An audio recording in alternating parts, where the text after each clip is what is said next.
वाहेगुरु जी का खालसा वाहेगुरु जी की फतेह। Punjabi audio book YouTube channel सुन रहे सारे ਸਰੋਤਿਆਂ ਨੂੰ ਮੇਰੇ ਸੁਤੰਤਰ ਕੌਰ ਵੱਲੋਂ ਪਿਆਰ ਭਰੀ ਸਤਿ ਸ਼੍ਰੀ ਅਕਾਲ। ਅੱਜ ਅਸੀਂ ਪੁਰਖ ਭਗਵੰਤ ਜੀਵਨੀ ਗੁਰੂ ਗੋਬਿੰਦ ਸਿੰਘ ਜੀ ਕਿਤਾਬ ਦਾ ਅਗਲਾ ਭਾਗ ਪੜ੍ਹਨ ਜਾ ਰਹੇ ਹਾਂ। ਪੰਨਾ ਨੰਬਰ 157, ਭਾਗ 11ਵਾਂ।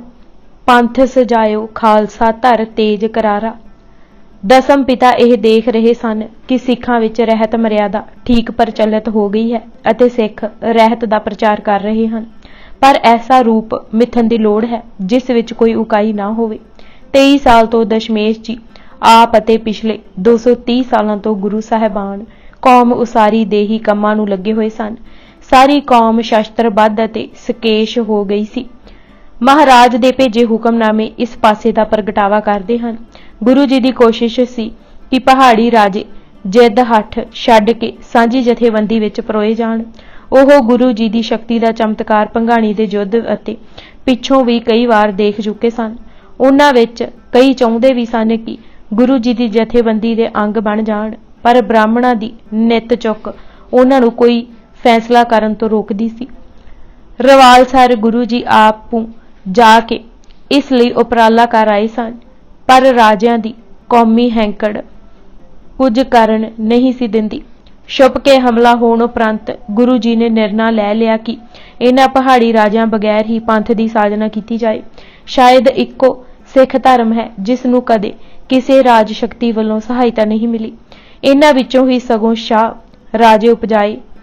ਗੁਰੂ ਜੀ ਨੂੰ ਅਕਾਲ ਪੁਰਖ ਵੱਲੋਂ ਸੌਂਪਿਆ ਕੰਮ ਧਰਮ ਚਲਾਵਣ, ਸੰਤ ਉਭਾਰਨ, ਦੁਸ਼ਟ ਦੋਖੀਆਂ ਕੋ ਮੂਲ ਉਪਾਰਨ ਨਾ ਸਿਰਫ ਚੇਤੇ ਸੀ, ਸਗੋਂ ਉਸ ਲਈ ਸਾਰੇ ਕਰਮ ਕੀਤੇ ਜਾ ਰਹੇ ਸਨ।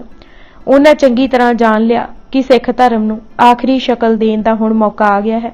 ਗੁਰੂ ਜੀ ਨੇ ਇਹ ਧਾਰ ਲਿਆ ਕਿ ਐਸੀ ਜਥੇਬੰਦੀ ਬਣਾਈ ਜਾਏ ਜੋ ਸਭ ਵਿੱਚ ਇੱਕ ਮੰਤਵ ਲਈ ਜੂਝਣ ਦਾ ਚਾਅ ਪੈਦਾ ਕਰੇ। ਗੁਰੂ ਨਾਨਕ ਅਤੇ ਬਾਕੀ ਗੁਰੂ ਸਹਿਬਾਨਾਂ ਨੇ ਸਿੱਖਾਂ ਨੂੰ ਸੁੱਚੀ ਕਿਰਤ, ਰਹਿਤ ਬਹਿਤ, ਨਿਰਭਉ ਨਿਰਵੈਰ ਅਤੇ ਸਾਦਗੀ ਦਾ ਨਮੂਨਾ ਤਾਂ ਬਣਾ ਹੀ ਦਿੱਤਾ ਸੀ। ਹੁਣ ਐਸੀ ਹਰ ਵੇਲੇ ਤਤਪਰ ਸ਼ਖਸੀਅਤ ਦੀ ਲੋੜ ਸੀ ਜੋ ਇਹਨਾਂ ਤੋਂ ਉਚੇਰਾ ਉੱਠ ਕੇ ਧਰਮ ਲਈ ਜੂਝ ਸਕੇ। ਯੁੱਧ ਖੇਤਰ ਨੂੰ ਧਰਮ ਖੇਤਰ ਸਮਝ ਕੇ ਲੜ ਮਰੇ, ਪੁਰਜਾ ਪੁਰਜਾ ਕੱਟੇ ਮਰੇ, ਪਰ ਖੇਤ ਨਾ ਛੱਡੇ। ਸੱਚੀ ਗੱਲ ਤਾਂ ਇਹ ਹੈ ਕਿ ਪੰਥ ਦੇ ਅਰਥ ਦਰਸਾਉਣੇ ਵਾਲਾ ਕੋਈ ਸ਼ਬਦ ਹਿੰਦੀ ਕੋਸ਼ ਵਿੱਚ ਹੈ ਹੀ ਨਹੀਂ। ਰਾਹ ਮੱਗ ਮਾਰਗ ਅਰਥ ਕੀਤਿਆਂ ਠੀਕ ਭਾਵ ਪ੍ਰਗਟ ਨਹੀਂ ਹੁੰਦੇ। ਹਜ਼ਾਰਾਂ ਫਿਰਕਿਆਂ ਜਾਤਾਂ ਵਿੱਚ ਵੰਡੇ ਜਾਣ ਵਾਲਾ ਹਿੰਦੂ ਸਮਾਜ ਇਸ ਦੇ ਅਰਥ ਨੂੰ ਜਾਣ ਹੀ ਨਹੀਂ ਸਕਦਾ। ਫਿਰ ਉਸ ਦੀ ਨਜ਼ਰ ਵੱਧ ਤੋਂ ਵੱਧ ਕਬੀਰ ਪੰਥੀ ਜਾਂ ਦਾਦੂ ਪੰਥੀ ਤੱਕ ਜਾਂਦੀ ਹੈ। ਪੰਥ ਦਾ ਸੰਬੰਧ ਜੇ ਥੋੜਾ ਬਹੁਤ ਜੋੜਿਆ ਜਾ ਸਕਦਾ ਹੈ ਤਾਂ ਉਹ ਇਸਲਾਮ ਦੀ ਮਿਲਤ ਨਾਲ ਹੈ, ਪਰ ਮਿਲਤ ਵਿੱਚ ਦੋਖ ਭਾਵ ਹੈ, ਜਬਰ ਦਾ ਅੰਸ਼ ਹੈ। ਪੰਥ ਵਿੱਚ ਸੇਵਾ ਭਾਵ ਹੈ। ਸਿੱਖ ਧਰਮ ਦੀ ਸਿਆਸੀ ਅਤੇ ਧਾਰਮਿਕ ਰੁਚੀ ਦੇ ਸੰਗਮ ਦਾ ਨਾਂ ਹੀ ਪੰਥ ਹੈ। ਕਨਿੰਗਮ ਲਿਖਦਾ ਹੈ, ਗੁਰੂ ਤੇਗ ਬਹਾਦਰ ਜੀ ਦੀ ਸ਼ਹਾਦਤ ਉਪਰੰਤ ਗੁਰੂ ਗੋਬਿੰਦ ਸਿੰਘ ਜੀ ਦੇ ਦਿਲ ਵਿੱਚ ਇਹ ਖਿਆਲ ਘਰ ਕਰ ਗਿਆ ਕਿ ਲਤਾੜੇ ਅਤੇ ਮੁਰਦਾ ਹੋਏ ਲੋਕਾਂ ਨੂੰ ਇੱਕ ਨਰੋਈ ਅਤੇ ਉਤਸ਼ਾਹੀ ਕੌਮ ਬਣਾਉਣ ਦੀ ਲੋੜ ਹੈ। ਪਹਾੜੀ ਰਾਜਿਆਂ ਨਾਲ ਜਿੱਤਾਂ, ਮੁਗਲਾਂ ਦੇ ਹਮਲੇ, ਉਹਨਾਂ ਦੀਆਂ ਹਾਰਾਂ ਅਤੇ ਸਿੱਖਾਂ ਦੀ ਚੜ੍ਹਦੀ ਕਲਾ ਵਾਲੇ ਜਜ਼ਬੇ ਨੇ ਗੁਰੂ ਜੀ ਦੇ ਇਰਾਦਿਆਂ ਨੂੰ ਹੋਰ ਮਜ਼ਬੂਤ ਕਰ ਦਿੱਤਾ। ਮਸੰਦਾਂ ਦੀ ਪ੍ਰਥਾ ਹਟ ਗਈ। ਸਮੱਗਰੀ ਤਿਆਰ ਸੀ, ਸਿਰਫ ਕਲਾਕਾਰੀ ਹੱਥਾਂ ਦੀ ਜ਼ਰੂਰਤ ਸੀ ਜੋ ਉਸ ਦੀ ਪ੍ਰਾਪਤ ਸਮੱਗਰੀ ਤੋਂ ਇੱਕ ਜਿਉਂਦੀ ਜਾਗਦੀ, ਹਿਲਦੀ ਜੁਲਦੀ ਕੌਮ ਦਾ ਨਿਰਮਾਣ ਕਰ ਸਕੇ। ਗੁਰੂ ਜੀ ਨੇ ਵੀ ਇਹ ਦੇਖ ਲਿਆ ਸੀ ਕਿ ਬਰਾਦਰੀ ਤੋਂ ਛੇਕੇ ਅਤੇ ਲਿਤਾੜੇ ਹੋਏ ਲੋਕਾਂ ਭਾਵ ਨਾਈਆਂ, ਸ਼ੀਂਬਿਆਂ, ਜੱਟਾਂ, ਹਲਵਾਈਆਂ, ਚਮਾਰਾਂ ਆਦਿ ਜਾਤੀਆਂ ਵਿੱਚ ਜਜ਼ਬਾ ਭਰ ਵੱਡੀ ਤੋਂ ਵੱਡੀ ਹਕੂਮਤ ਨਾਲ ਟਕਰਾਉਣ ਅਤੇ ਜਿੱਤਾਂ ਪ੍ਰਾਪਤ ਕਰਨੀਆਂ ਕੋਈ ਅਸੰਭਵ ਕੰਮ ਨਹੀਂ। ਗੁਰੂ ਜੀ ਨੇ ਇਹ ਪੱਕਾ ਮਨ ਬਣਾ ਲਿਆ ਕਿ ਲੋਕਾਂ ਦੇ ਦੁਖੜੇ ਦੂਰ ਕੀਤੇ ਜਾਣ ਅਤੇ ਇਸ ਮੰਤਵ ਲਈ ਕੌਮ ਵਿੱਚ ਨਵੀਂ ਰੂਹ ਫੂਕੀ ਜਾਏ ਅਤੇ ਗੁਰੂ ਜੀ ਦੇ ਦੱਸੇ ਹੋਏ ਮੋਟੇ-ਮੋਟੇ ਅਸੂਲਾਂ ਨੂੰ ਪੱਕੀ ਸ਼ਕਲ ਦੇ ਕੇ ਦ੍ਰਿੜ ਕੀਤਾ ਜਾਏ।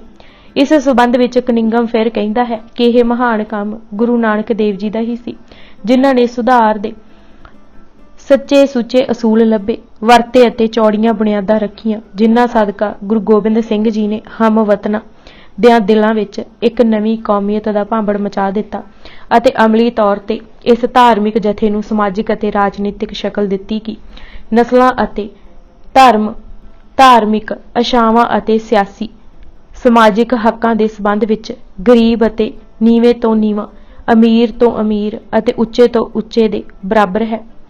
ਕਨਿੰਗਮ ਦੇ ਹੀ ਸ਼ਬਦਾਂ ਵਿੱਚ ਇੱਕ ਜ਼ਬਰਦਸਤ ਸ਼ਹਿਨਸ਼ਾਹੀ ਦੇ ਚੁਗਿਰਦੇ ਅੰਦਰ ਘਿਰੇ ਹੋਏ ਗੁਰੂ ਗੋਬਿੰਦ ਸਿੰਘ ਜੀ ਨੇ ਆਪਣਾ ਮਿਸ਼ਨ ਇਹ ਬਣਾਇਆ ਕਿ ਮੈਂ ਇਸ ਨੂੰ ਉਥਲ-ਪੁਥਲ ਕਰਕੇ ਰਹਾਂਗਾ। ਆਮ ਲੋਕਾਂ, ਮਰਦਾਂ ਔਰਤਾਂ ਦੀ ਸਮਾਜੀ ਇਖਲਾਕੀ ਗਿਰਾਵਟ ਦੀ ਅਤੇ ਮਜ਼ਹਬੀ ਵੱਡਾਖੋਰੀ ਦੇ ਬਾਵਜੂਦ ਕੁਝ ਐਸੇ ਬੰਦੇ ਚੁਣ ਕੇ ਢਾਲ ਲਵਾਂਗਾ ਜਿਨ੍ਹਾਂ ਵਿੱਚ ਆਦਰਸ਼ ਰਿਹਾ ਹੋਵੇ, ਜਿਨ੍ਹਾਂ ਦੇ ਸਾਦੇ ਜੀਵਨ ਢੰਗ ਹੋਣ ਅਤੇ ਜਿਨ੍ਹਾਂ ਦੇ ਜੀਵਨ ਵਿੱਚ ਜੋਸ਼ ਲਹਿਰ ਹੋਵੇ। ਗੋਕਲ ਚੰਦ ਨਰੰਗ ਲਿਖਦਾ ਹੈ ਕਿ ਗੁਰੂ ਜੀ ਨੇ ਜਾਣ ਲਿਆ ਸੀ ਕਿ ਹਿੰਦੂ ਇੱਕ ਨਿਰੀ ਧਾਰਮਿਕ ਸੰਸਥਾ ਹੈ ਅਤੇ ਸਮੇਂ ਦੀਆਂ ਥਪੇੜਾਂ ਨੇ ਉਸ ਨੂੰ ਕਮਜ਼ੋਰ ਕਰ ਦਿੱਤਾ ਹੈ। ਸੋ ਐਸੀ ਜਥੇਬੰਦੀ ਬਣਾਉਣ ਦੀ ਲੋੜ ਹੈ ਜੋ ਧਰਮ ਨਾਲ ਮਰਨ ਦਾ ਜਜ਼ਬਾ ਵੀ ਭਰ ਸਕੇ। ਇੰਦੂ ਭੂਸ਼ਣ ਬੈਨਰਜੀ ਨੇ ਲਿਖਿਆ ਹੈ ਕਿ ਸ਼ਹਿਜ਼ਾਦਾ ਮੁਅੱਜ਼ਮ ਦੀ ਚੁੱਪ ਤੋਂ ਪਿੱਛੋਂ ਗੁਰੂ ਜੀ ਨੇ ਆਪਣੇ ਘਰ ਨੂੰ ਇਕਸਾਰ ਕਰਨ ਦਾ ਮਨ ਬਣਾਇਆ ਅਤੇ ਖਿਆਲਾਂ ਵਿੱਚ ਪੁਨਰ ਜਨਮ ਲਿਆਉਣ ਲਈ ਜੁਟ ਪਏ। ਸਾਖੀਕਾਰਾਂ ਨੇ ਖਾਲਸਾ ਸਾਜਣ ਦੇ ਕਾਰਨ ਲਿਖਦੇ ਹੋਏ ਲਿਖਿਆ ਹੈ ਕਿ ਗੁਰੂ ਜੀ ਨੇ ਸਮਝਿਆ ਕਿ ਕਲਯੁਗ ਨੇ ਭਿਆਨਕ ਸ਼ਕਲ ਇਖਤਿਆਰ ਕਰ ਲਈ ਹੈ ਅਤੇ ਇਸ ਦਾ ਪ੍ਰਭਾਵ ਉਸ ਸਮੇਂ ਹੀ ਹਟੇਗਾ ਜਦ ਇੱਟ ਦਾ ਜਵਾਬ ਪੱਥਰ ਨਾਲ ਦਿੱਤਾ ਜਾਏਗਾ। ਇੱਕ ਸਾਖੀ ਵੀ ਆਉਂਦੀ ਹੈ ਕਿ ਗੁਰੂ ਜੀ ਨੇ ਬਚਨ ਕੀਤਾ ਕਿ ਜੋ ਵੀ ਸੰਗਤ ਆਉਂਦੀ ਹੈ ਇਹ ਕਹਿੰਦੀ ਹੈ ਮਹਾਰਾਜ ਅਮਕੇ ਹਾਕਮ ਨੇ ਲੁੱਟ ਲਿਆ। ਗਾਰਡਨ ਨੇ ਲਿਖਿਆ ਹੈ ਕਿ ਆਮ ਹਿੰਦੂ ਜਨਤਾ ਦੀ ਭੈੜੀ ਦਸ਼ਾ ਧਰਮ ਪਿੱਛੇ ਫਜ਼ੂਲ ਝਗੜਿਆਂ, ਔਰੰਗਜ਼ੇਬ ਦੇ ਮਜ਼ਹਬੀ ਜ਼ੁਲਮਾਂ, ਠੱਗੀ, ਧੋਖਾ, ਵਹਿਮ ਪ੍ਰਸਤੀ ਅਤੇ ਅਵੇਸਲੇਪਨ ਨੇ ਗੁਰੂ ਜੀ ਨੂੰ ਯਕੀਨ ਦਿਵਾਇਆ ਕਿ ਸਮਾਂ ਆ ਗਿਆ ਹੈ ਕੋਈ ਪੈਗੰਬਰ ਉਸ ਅਧੋਗਤੀ ਨੂੰ ਰੋਕਣ ਦਾ ਬੰਨ ਨੂੰ ਬੰਨੇ। ਸਮੇਂ ਦੇ ਹਾਲਾਤ ਨੇ ਇਹ ਪ੍ਰਗਟ ਕਰ ਦਿੱਤਾ ਹੈ ਕਿ ਇਹ ਗੁਰੂ ਨਾਨਕ ਦਾ ਘਰ ਹੀ ਹੈ ਜੋ ਉਸ ਦੁਰਗਤੀ ਵਿੱਚੋਂ ਕੱਢ ਸਕਦਾ ਹੈ। ਕੌਤਕਾਂ ਰਾਹੀਂ ਸਰਬੱਤ ਸੰਗਤਾਂ ਤੇ ਗੁਰੂ ਜੀ ਨੇ ਇਹ ਪ੍ਰਗਟਾ ਦਿੱਤਾ ਸੀ ਕਿ ਨਾ ਤਾਂ ਇਹ ਆਚਰਨ ਦਾ ਢਿੰਡੋਰਾ ਪਿੱਟਣ ਵਾਲੇ ਵੈਸ਼ਨੋ, ਨਾ ਸ਼ਕਤੀ ਦੇ ਪੁਜਾਰੀ, ਨਾ ਤਿਆਗੀ ਕਹਿਲਾਉਂਦੇ ਸੰਨਿਆਸੀ, ਨਾ ਘਰ ਬਾਹਰ ਛੱਡੀ ਬੈਠੇ ਜੋਗੀ ਅਤੇ ਨਾ ਇਹ ਰਾਜੇ ਕੌਮੀ ਕਲਿਆਣ ਕਰ ਸਕਦੇ ਹਨ। ਹਕੀਕਤ ਬਿਨ ਵੈ ਅਰੂਜ ਫਿਰਕਾ ਸਿੱਖਾਂ ਦੇ ਪੰਨਾ 9 ਤੇ ਲਿਖਿਆ ਹੈ ਕਿ ਗੁਰੂ ਗੋਬਿੰਦ ਸਿੰਘ ਜੀ ਨੇ ਸੋਚਿਆ ਕਿ ਚਿੜੀਆਂ ਤੋਂ ਬਾਜ ਦਾ ਸ਼ਿਕਾਰ ਕਰਾਉਣਾ ਚਾਹੀਦਾ ਹੈ ਅਤੇ ਹੁਣ ਨੀਵੀਆਂ ਕਹਿਲਾਉਂਦੀਆਂ ਅਤੇ ਲਿਤਾੜੀਆਂ ਜਾ ਰਹੀਆਂ ਜਾਤੀਆਂ ਵਿੱਚੋਂ ਸਰਦਾਰ ਪੈਦਾ ਕੀਤੇ ਜਾਣ। ਪਿਛਲੇ ਕੁਝ ਸਾਲਾਂ ਵਿੱਚ ਕੌਮੀ ਜਾਗਰਤਾ ਪੈਦਾ ਹੋ ਗਈ ਸੀ। ਜਾਤ-ਪਾਤ ਦੇ ਬੰਧਨ ਤਕਰੀਬਨ ਟੁੱਟ ਚੁੱਕੇ ਸਨ। ਜਿਹੜੇ ਥੋੜੇ ਬਹੁਤ ਸਨ ਉਹਨਾਂ ਨੂੰ ਗੁਰੂ ਜੀ ਨੇ ਸਿੰਘਾਂ ਤੋਂ ਪਕੜ ਪਛਾੜ ਦਿੱਤਾ ਸੀ। ਪਹਿਲਾਂ ਮਸੰਦ ਕੱਢੇ, ਹੁਣ ਗੁਰੂ ਵਿਚੋਲੇ ਨੂੰ ਵੀ ਪਾਸੇ ਕਰ ਦਿੱਤਾ ਅਤੇ ਸਿੱਧੀ ਪਹੁੰਚ ਪਰਮਾਤਮਾ ਨਾਲ ਕਰਕੇ ਵਾਹਿਗੁਰੂ ਜੀ ਕਾ ਖਾਲਸਾ ਬਣਾ ਦਿੱਤਾ। ਹੁਕਮਨਾਮੇ ਭੇਜਣੇ। ਗੁਰੂ ਗੋਬਿੰਦ ਸਿੰਘ ਜੀ ਨੇ ਚਾਰੇ ਪਾਸੇ ਹੁਕਮਨਾਮੇ ਭੇਜੇ ਕਿ ਪਹਿਲੀ ਵਿਸਾਖ ਸੰਮਤ 1656 ਨੂੰ ਸਮੁੱਚਾ ਜਗਤ ਅਨੰਦਪੁਰ ਸਾਹਿਬ ਪੁੱਜੇ। ਵਿਸਾਖੀ ਤੇ ਇਕੱਠ ਕਰਨ ਦਾ ਰਿਵਾਜ ਗੁਰੂ ਅਮਰਦਾਸ ਜੀ ਦੇ ਸਮੇਂ ਤੋਂ ਹੀ ਪੈ ਗਿਆ ਸੀ। ਵਿਸਾਖੀ ਵਾਲੇ ਦਿਨ ਹੀ ਗੁਰੂ ਨਾਨਕ ਦੇਵ ਜੀ ਧਰਤ ਸੋਧਨ ਚੜੇ ਸਨ ਅਤੇ ਭੇਖੀ ਪ੍ਰਭੂ ਨਾ ਪਾਈਏ ਦਾ ਉਪਦੇਸ਼ ਲੁਕਾਈ ਨੂੰ ਦਿੱਤਾ ਸੀ। ਵਿਸਾਖੀ ਵਾਲੇ ਦਿਨ ਹੀ ਗੋਇੰਦਵਾਲ ਬੌਲੀ ਦਾ ਕਾਰਡ ਟੁੱਟਾ ਸੀ। ਸਭ ਤੋਂ ਵੱਡੀ ਭਿੱਟ ਪਾਣੀ ਦੀ ਮੰਨੀ ਜਾਂਦੀ ਸੀ। ਗੁਰੂ ਜੀ ਨੇ ਭਿੱਟ ਸੁੱਚ ਦਾ ਭਰਮ ਬੌਲੀ ਬਣਾ ਕੇ ਮੁਕਾ ਦਿੱਤਾ ਅਤੇ ਸਭ ਨੂੰ ਇੱਕ ਥਾਵੇਂ ਇਸ਼ਨਾਨ ਕਰਾ ਕੇ ਸਹੀ ਅਰਥਾਂ ਵਿੱਚ 84 ਕੱਟ ਦਿੱਤੀ ਸੀ। ਵਿਸਾਖੀ ਵਾਲੇ ਦਿਨ ਹੀ ਦੁੱਖ ਭੰਜਨੀ ਸ਼੍ਰੀ ਅੰਮ੍ਰਿਤਸਰ ਦਾ ਪਤਾ ਲੱਗਾ ਸੀ। ਵਿਸਾਖੀ ਵਾਲੇ ਦਿਨ ਹੀ ਸਾਹਿਬ ਸ਼੍ਰੀ ਗੁਰੂ ਹਰਿਕ੍ਰਿਸ਼ਨ ਜੀ ਨੇ ਬਾਬਾ ਬਕਾਲਾ ਦਾ ਹੁਕਮ ਦੇ ਕੇ ਸਿੱਖਾਂ ਨੂੰ ਗੁਰੂ ਤੇਗ ਬਹਾਦਰ ਜੀ ਪਾਸ ਜਾਣ ਦੀ ਸੇਧ ਦਿੱਤੀ ਸੀ। ਫਿਰ ਵਿਸਾਖੀ ਵਾਲੇ ਦਿਨ ਸੂਰਜ ਆਪਣੀ ਪੂਰੀ ਉਚਾਈ ਤੇ ਹੁੰਦਾ ਹੈ ਅਤੇ ਪਹਿਲੀ ਬਰਫ਼ ਢਲ ਕੇ ਮੈਦਾਨਾਂ ਵੱਲ ਆਉਂਦੀ ਹੈ। ਵਿਸਾਖੀ ਜਾਗ੍ਰਿਤੀ ਦਾ ਪ੍ਰਤੀਕ ਹੈ। ਇਹ ਪਹਿਲਾ ਇਕੱਠ ਸੀ ਜੋ ਗੁਰੂ ਜੀ ਨੇ ਖਾਸ ਮੰਤਵ ਲਈ ਬੁਲਾਇਆ ਸੀ ਅਤੇ ਮੇਵੜੇ ਵੀ ਭੇਜੇ ਸਨ। ਵਿਸਾਖੀ ਵਾਲੇ ਦਿਨ 30 ਮਾਰਚ 1699 ਈਸਵੀ ਨੂੰ ਕੇਸਗੜ੍ਹ ਇੱਕ ਭਾਰੀ ਦੀਵਾਨ ਸਜ ਗਿਆ। ਕੀਰਤਨ ਉਪਰੰਤ ਗੁਰੂ ਜੀ ਨੇ ਆਪਣੀ ਕਿਰਪਾਨ ਮਿਆਨ ਵਿੱਚੋਂ ਕੱਢ ਗਰਜ ਕੇ ਕਿਹਾ, ਕੋਈ ਹੈ ਜੋ ਗੁਰੂ ਸਾਹਿਬਾਨ ਦੇ ਆਸ਼ਿਆਂ ਨਿਸ਼ਾਨਿਆਂ ਲਈ ਜਾਣ ਵਾਰਨ ਲਈ ਤਿਆਰ ਹੋਵੇ। ਇਹ ਸੁਣ ਕੇ ਚਾਰੇ ਪਾਸੇ ਚੁੱਪ ਚਾਂ ਛਾ ਗਈ। ਤੀਜੀ ਵਾਰ ਫੇਰ ਪੁਕਾਰਨ ਤੇ ਲਾਹੌਰ ਦੇ ਦਇਆ ਰਾਮ ਨੇ ਸੀਸ ਭੇਂਟ ਕੀਤਾ। ਗੁਰੂ ਜੀ ਉਸ ਨੂੰ ਨਾਲ ਲੱਗੇ ਛੋਟੇ ਤੰਬੂ ਵਿੱਚ ਲੈ ਗਏ। ਦੀਵਾਨ ਵਿੱਚ ਬੈਠੇ ਲੋਕਾਂ ਨੇ ਕੋਈ ਚੀਜ਼ ਜ਼ਮੀਨ ਤੇ ਡਿੱਗਣ ਦੀ ਆਵਾਜ਼ ਸੁਣੀ। ਖੂਨ ਨਾਲ ਭਰੀ ਕਿਰਪਾਨ ਗੁਰੂ ਜੀ ਨੇ ਫਿਰ ਲਹਿਰਾਈ ਅਤੇ ਇੱਕ ਹੋਰ ਸੀਸ ਦੀ ਮੰਗ ਕੀਤੀ। ਦੂਜੀ ਵਾਰੀ ਦਿੱਲੀ ਦੇ ਰਹਿਣ ਵਾਲੇ ਧਰਮਦਾਸ ਜੀ ਆਏ। ਤੀਜੀ ਵਾਰ ਜਗਨਨਾਥਪੁਰੀ ਦੇ ਇੱਕ ਰਸੋਈਏ ਸਿੱਖ ਹਿੰਮਤ ਰਾਏ। ਚੌਥੀ ਵਾਰ ਦਵਾਰਕਾ ਦੇ ਇੱਕ ਸ਼ੀਂਬੇ ਮੌਕਮ ਚੰਦ ਜੀ ਅਤੇ 5ਵੀਂ ਵਾਰੀ ਬਿਦਰ ਦੇ ਇੱਕ ਨਾਈ ਸਾਹਿਬ ਚੰਦ ਨੇ ਸੀਸ ਪੇਸ਼ ਕੀਤੇ। ਅੰਦਰ ਤੰਬੂ ਵਿੱਚ ਉਹਨਾਂ ਪੰਜਾਂ ਨਾਲ ਕੀ ਬੀਤੀ, ਇਸ ਬਾਰੇ ਕਿਸੇ ਦਾ ਕੁਝ ਕਹਿਣਾ ਸੰਭਵ ਹੈ। ਸਿਰਫ ਇਤਨਾ ਹੀ ਕਹਿਣਾ ਫਾਪਦਾ ਹੈ ਕਿ ਉਹ ਪ੍ਰੀਖਿਆ ਦਾ ਦਿਨ ਸੀ ਅਤੇ ਕੋਈ ਵੀ ਪ੍ਰੀਖਿਆਕਾਰ ਆਪਣਾ ਪਰਚਾ ਪਹਿਲਾਂ ਨਹੀਂ ਦੱਸਦਾ। ਇਹ ਤਾਂ ਇਮਤਿਹਾਨ ਲੈਣ ਵਾਲੇ ਦੀ ਮਰਜ਼ੀ ਹੈ ਕਿ ਪਰਚਾ ਸੌਖਾ ਪਾਵੇ ਜਾਂ ਔਖਾ। ਫਿਰ ਜੇ ਪਰਚਾ ਹੀ ਦੱਸ ਦਿੱਤਾ ਗਿਆ ਤਾਂ ਇਮਤਿਹਾਨ ਕਾਹਦਾ ਹੋਇਆ। ਦੂਜੇ ਜੇ ਗਿਰਦ ਗੁਰੂ ਜੀ ਨੇ ਕਨਾਤ ਕਰ ਲਈ, ਤੰਬੂ ਤਾਣ ਲਿਆ, ਸਾਨੂੰ ਕੀ ਹੱਕ ਹੈ ਉਸ ਅੰਦਰ ਝਾਕੀਏ। ਗੁਰੂ ਜੀ ਉਹਨਾਂ ਨੂੰ ਸੁੰਦਰ ਪੋਸ਼ਾਕੇ ਪਹਿਨਾ ਕੇ ਤੰਬੂ ਤੋਂ ਬਾਹਰ ਲਿਆਏ, ਸੰਗਤਾਂ ਸਾਹਮਣੇ ਲਿਆਂਦਾ, ਅੰਮ੍ਰਿਤ ਤਿਆਰ ਕੀਤਾ। ਪਹਿਲਾਂ ਹੁਕਮਨਾਮਾ ਦਿੱਤਾ ਕਿ ਗਾਗਰ ਵਿੱਚ ਜਲ ਭਰ ਲਿਆਵੋ। ਗਾਗਰ ਨੂੰ ਚਰਨ ਛੁਹਾ ਹੁਕਮ ਦਿੱਤਾ ਕਿ ਸਤਲੁਜ ਵਿੱਚ ਪ੍ਰਵਾਹ ਆਓ ਅਤੇ ਸਵੱਛ ਨਦੀ ਦਾ ਜਲ ਭਰ ਲਿਆਓ। ਖੰਡੇ ਦੀ ਪਹੁਲ ਦੇਣੀ ਹੈ, ਭਾਵ ਸੀ ਕਿ ਹੁਣ ਕੋਈ ਕਿਸੇ ਦੇ ਚਰਨਾਂ ਨੂੰ ਹੱਥ ਨਾ ਲਗਾਏ। ਸਤਲੁਜ ਦੇ ਜਲ ਨੂੰ ਬਾਟੇ ਵਿੱਚ ਪਾ 5 ਬਾਣੀਆਂ ਜਪਜੀ ਸਾਹਿਬ, ਜਾਪ ਸਾਹਿਬ, ਸੁਦਾ ਸਵਈਏ, ਬੇਨਤੀ ਚੌਪਈ ਅਤੇ ਆਨੰਦ ਸਾਹਿਬ ਪੜ੍ਹਿਆ। ਇਹ ਸਾਖੀ ਵੀ ਹੈ ਕਿ ਜਦ ਅੰਮ੍ਰਿਤ ਤਿਆਰ ਹੋ ਰਿਹਾ ਸੀ ਤਾਂ ਮਾਤਾ ਜੀਤੋ ਜੀ ਨੇ ਪਤਾਸੇ ਬਾਟੇ बीच में पाए दिए ਅਤੇ 5 ਪਿਆਰਿਆਂ ਨੂੰ ਛਕਾ ਕੇ ਸਿੰਘ ਦਾ ਲਕਬ ਦਿੱਤਾ ਅਤੇ 5 ਨੂੰ ਪਿਆਰਿਆਂ ਦੀ ਪਦਵੀ ਦਿੱਤੀ। ਫਿਰ ਆਪੂ ਉਹਨਾਂ ਕੋਲੋਂ ਅੰਮ੍ਰਿਤ ਛਕਿਆ ਤੇ ਸੰਸਾਰ ਦੇ ਧਾਰਮਿਕ ਇਤਿਹਾਸ ਵਿੱਚ ਇੱਕ ਇਨਕਲਾਬੀ ਕਦਮ ਚੁੱਕਿਆ। ਉਹ ਹੀ ਪ੍ਰਣ ਗੁਰੂ ਜੀ ਨੇ ਦੁਹਰਾਏ ਅਤੇ ਕੋਈ ਵਿਸ਼ੇਸ਼ ਅਧਿਕਾਰ ਨਾ ਰੱਖੇ ਨਾ ਮੰਗੇ। ਗੁਰਬਿਲਾਸ ਪਾਤਸ਼ਾਹੀ 10ਵੀਂ ਵਿੱਚ ਲਿਖਿਆ ਹੈ ਕਿ ਰਹਿਤ ਅਤੇ ਉਪਦੇਸ਼ ਦਰੜਾ ਕੇ ਗੁਰੂ ਗੋਬਿੰਦ ਸਿੰਘ ਜੀ ਸਿੰਘਾਸਨ ਤੋਂ ਹੇਠਾਂ ਉਤਰ ਆਏ ਅਤੇ ਸਭਨਾਂ ਦੇ ਹੱਕ ਤੱਕਦੇ ਤੱਕਦੇ ਦੋਵੇਂ ਹੱਥ ਬੇਨਤੀ ਕੀਤੀ ਕਿ ਅੰਮ੍ਰਿਤ ਦੀ ਦਾਤ ਮੈਨੂੰ ਵੀ ਬਖਸ਼ੋ। ਹੁਣ ਜੱਟ ਗੈਰ ਜੱਟ, ਉੱਚੇ ਨੀਵੇਂ, ਗੁਰੂ ਚੇਲੇ ਦਾ ਕੋਈ ਅੰਤਰ ਨਹੀਂ ਰਿਹਾ। ਬਿਲਕੁਲ ਉਂਝ ਹੀ ਮੈਨੂੰ ਖਾਲਸਾ ਸਜਾਓ ਜਿਵੇਂ ਗੁਰੂ ਨੇ ਤੁਹਾਨੂੰ ਬਣਾਇਆ ਹੈ। ਉੱਤਰ ਸਿੰਘਾਸਨ ਜੁਗ ਕਰ ਜੋਰੀ, ਅੰਮ੍ਰਿਤ ਲੇਤ ਆਪ ਸੁਖ ਗੋਰੀ। ਬੈਸ ਸ਼ੂਦਰ ਏ ਜਾਟ ਅਪਾਰਾ, ਤਾਕੋ ਪੰਥ ਮਹਾ ਮੈਂ ਧਾਰਾ। ਸਭ ਜਗ ਰਾਜ ਤੋਹੇ ਕੋ ਦੀਨਾ, ਪੁੰਨ ਬਿਦ ਸੋ ਤੁਮ ਕੋ ਗੁਰਲੀਨਾ। ਇਹ ਨਿਮਰਤਾ ਭਰੇ ਬਚਨ ਸੁਣ ਕੇ 5 ਪਿਆਰੇ ਚੁੱਪ ਹੋ ਗਏ, ਪਰ 5 ਵਿੱਚੋਂ ਇੱਕ ਨੇ ਕਿਹਾ, ਪਾਤਸ਼ਾਹ ਤੁਹਾਡੇ ਚਰਨਾਂ ਕਰਕੇ ਰਾਜ ਪਾਇਆ ਹੈ, ਇਹ ਅਸੀਂ ਕਿਵੇਂ ਕਰੀਏ। ਗੁਰੂ ਚੇਲੇ ਦੀ ਵਿੱਥ ਮਟਾਉਣ ਵਾਲੇ ਪਾਤਸ਼ਾਹ ਨੇ ਕਿਹਾ, ਸਾਵਧਾਨ ਹੋ ਕੇ ਅੰਮ੍ਰਿਤ ਦੀ ਦਾਤ ਦਿਓ, ਸੰਸਾ ਨਾ ਕਰੋ। ਪੰਥ ਵਾਹਿਗੁਰੂ ਨੇ ਸਾਜਿਆ ਹੈ, ਮੈਂ ਵੀ ਉਸ ਦਾ ਇੱਕ ਨਿਮਾਣਾ ਜਿਹਾ ਸੇਵਕ ਹਾਂ। ਅੰਮ੍ਰਿਤ ਉਸੇ ਤਰ੍ਹਾਂ ਪਾਨ ਕਰਾਓ ਜਿਵੇਂ ਤੁਸੀਂ ਗੁਰੂ ਕੋਲੋਂ ਲਿਆ ਹੈ, ਨਾਲ ਰਲਾ ਕੇ ਖਾਲਸਾ ਹੋਣ ਦੀ ਮੋਹਰ ਲਗਾਓ। ਜਿਵੇਂ ਗੁਰੂ ਤੇਗ ਬਹਾਦਰ ਤੇ ਮੇਰੇ ਵਿੱਚ ਅੰਤਰ ਨਹੀਂ, ਤੁਹਾਡੇ ਅਤੇ ਮੇਰੇ ਵਿੱਚ ਵੀ ਕੋਈ ਫਰਕ ਨਹੀਂ ਹੈ।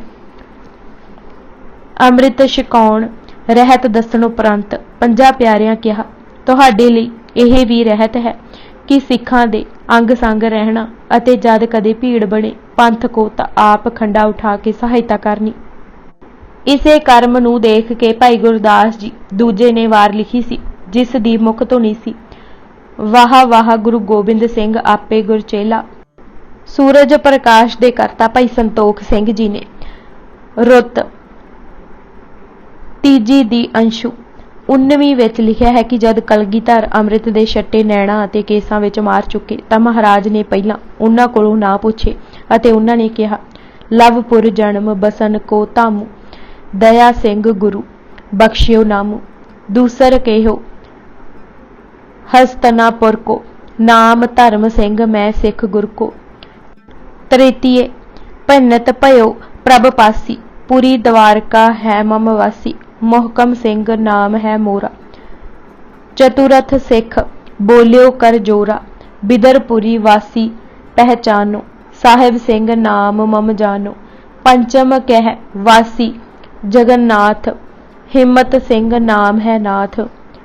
ਭੱਟ ਵਹੀ ਭਾਦਸੋं परगना थानेसर अनुसार मंगलवार वसाखी के देहों 5 सिखों को खांडे की पहल दी, सिंह नाम रखा। प्रथमे दया राम सोमपति खत्री, बांसी लाहौर खल हुआ। पाछे मोहकम चंद छीपा बासी द्वारका, साहेब चंद नाई बासी बिदर, धर्म चंद जवंदा जाट हस्तनापुर, हिम्मत चंद चीवर वासी जगन्नाथ, बारों बारी खले हुए। सबको नील अंबर पहनाया, वही वेश अपना किया। हुक्का हलाल हजामत हराम, टिक्का जंजू धोती का त्याग कराया।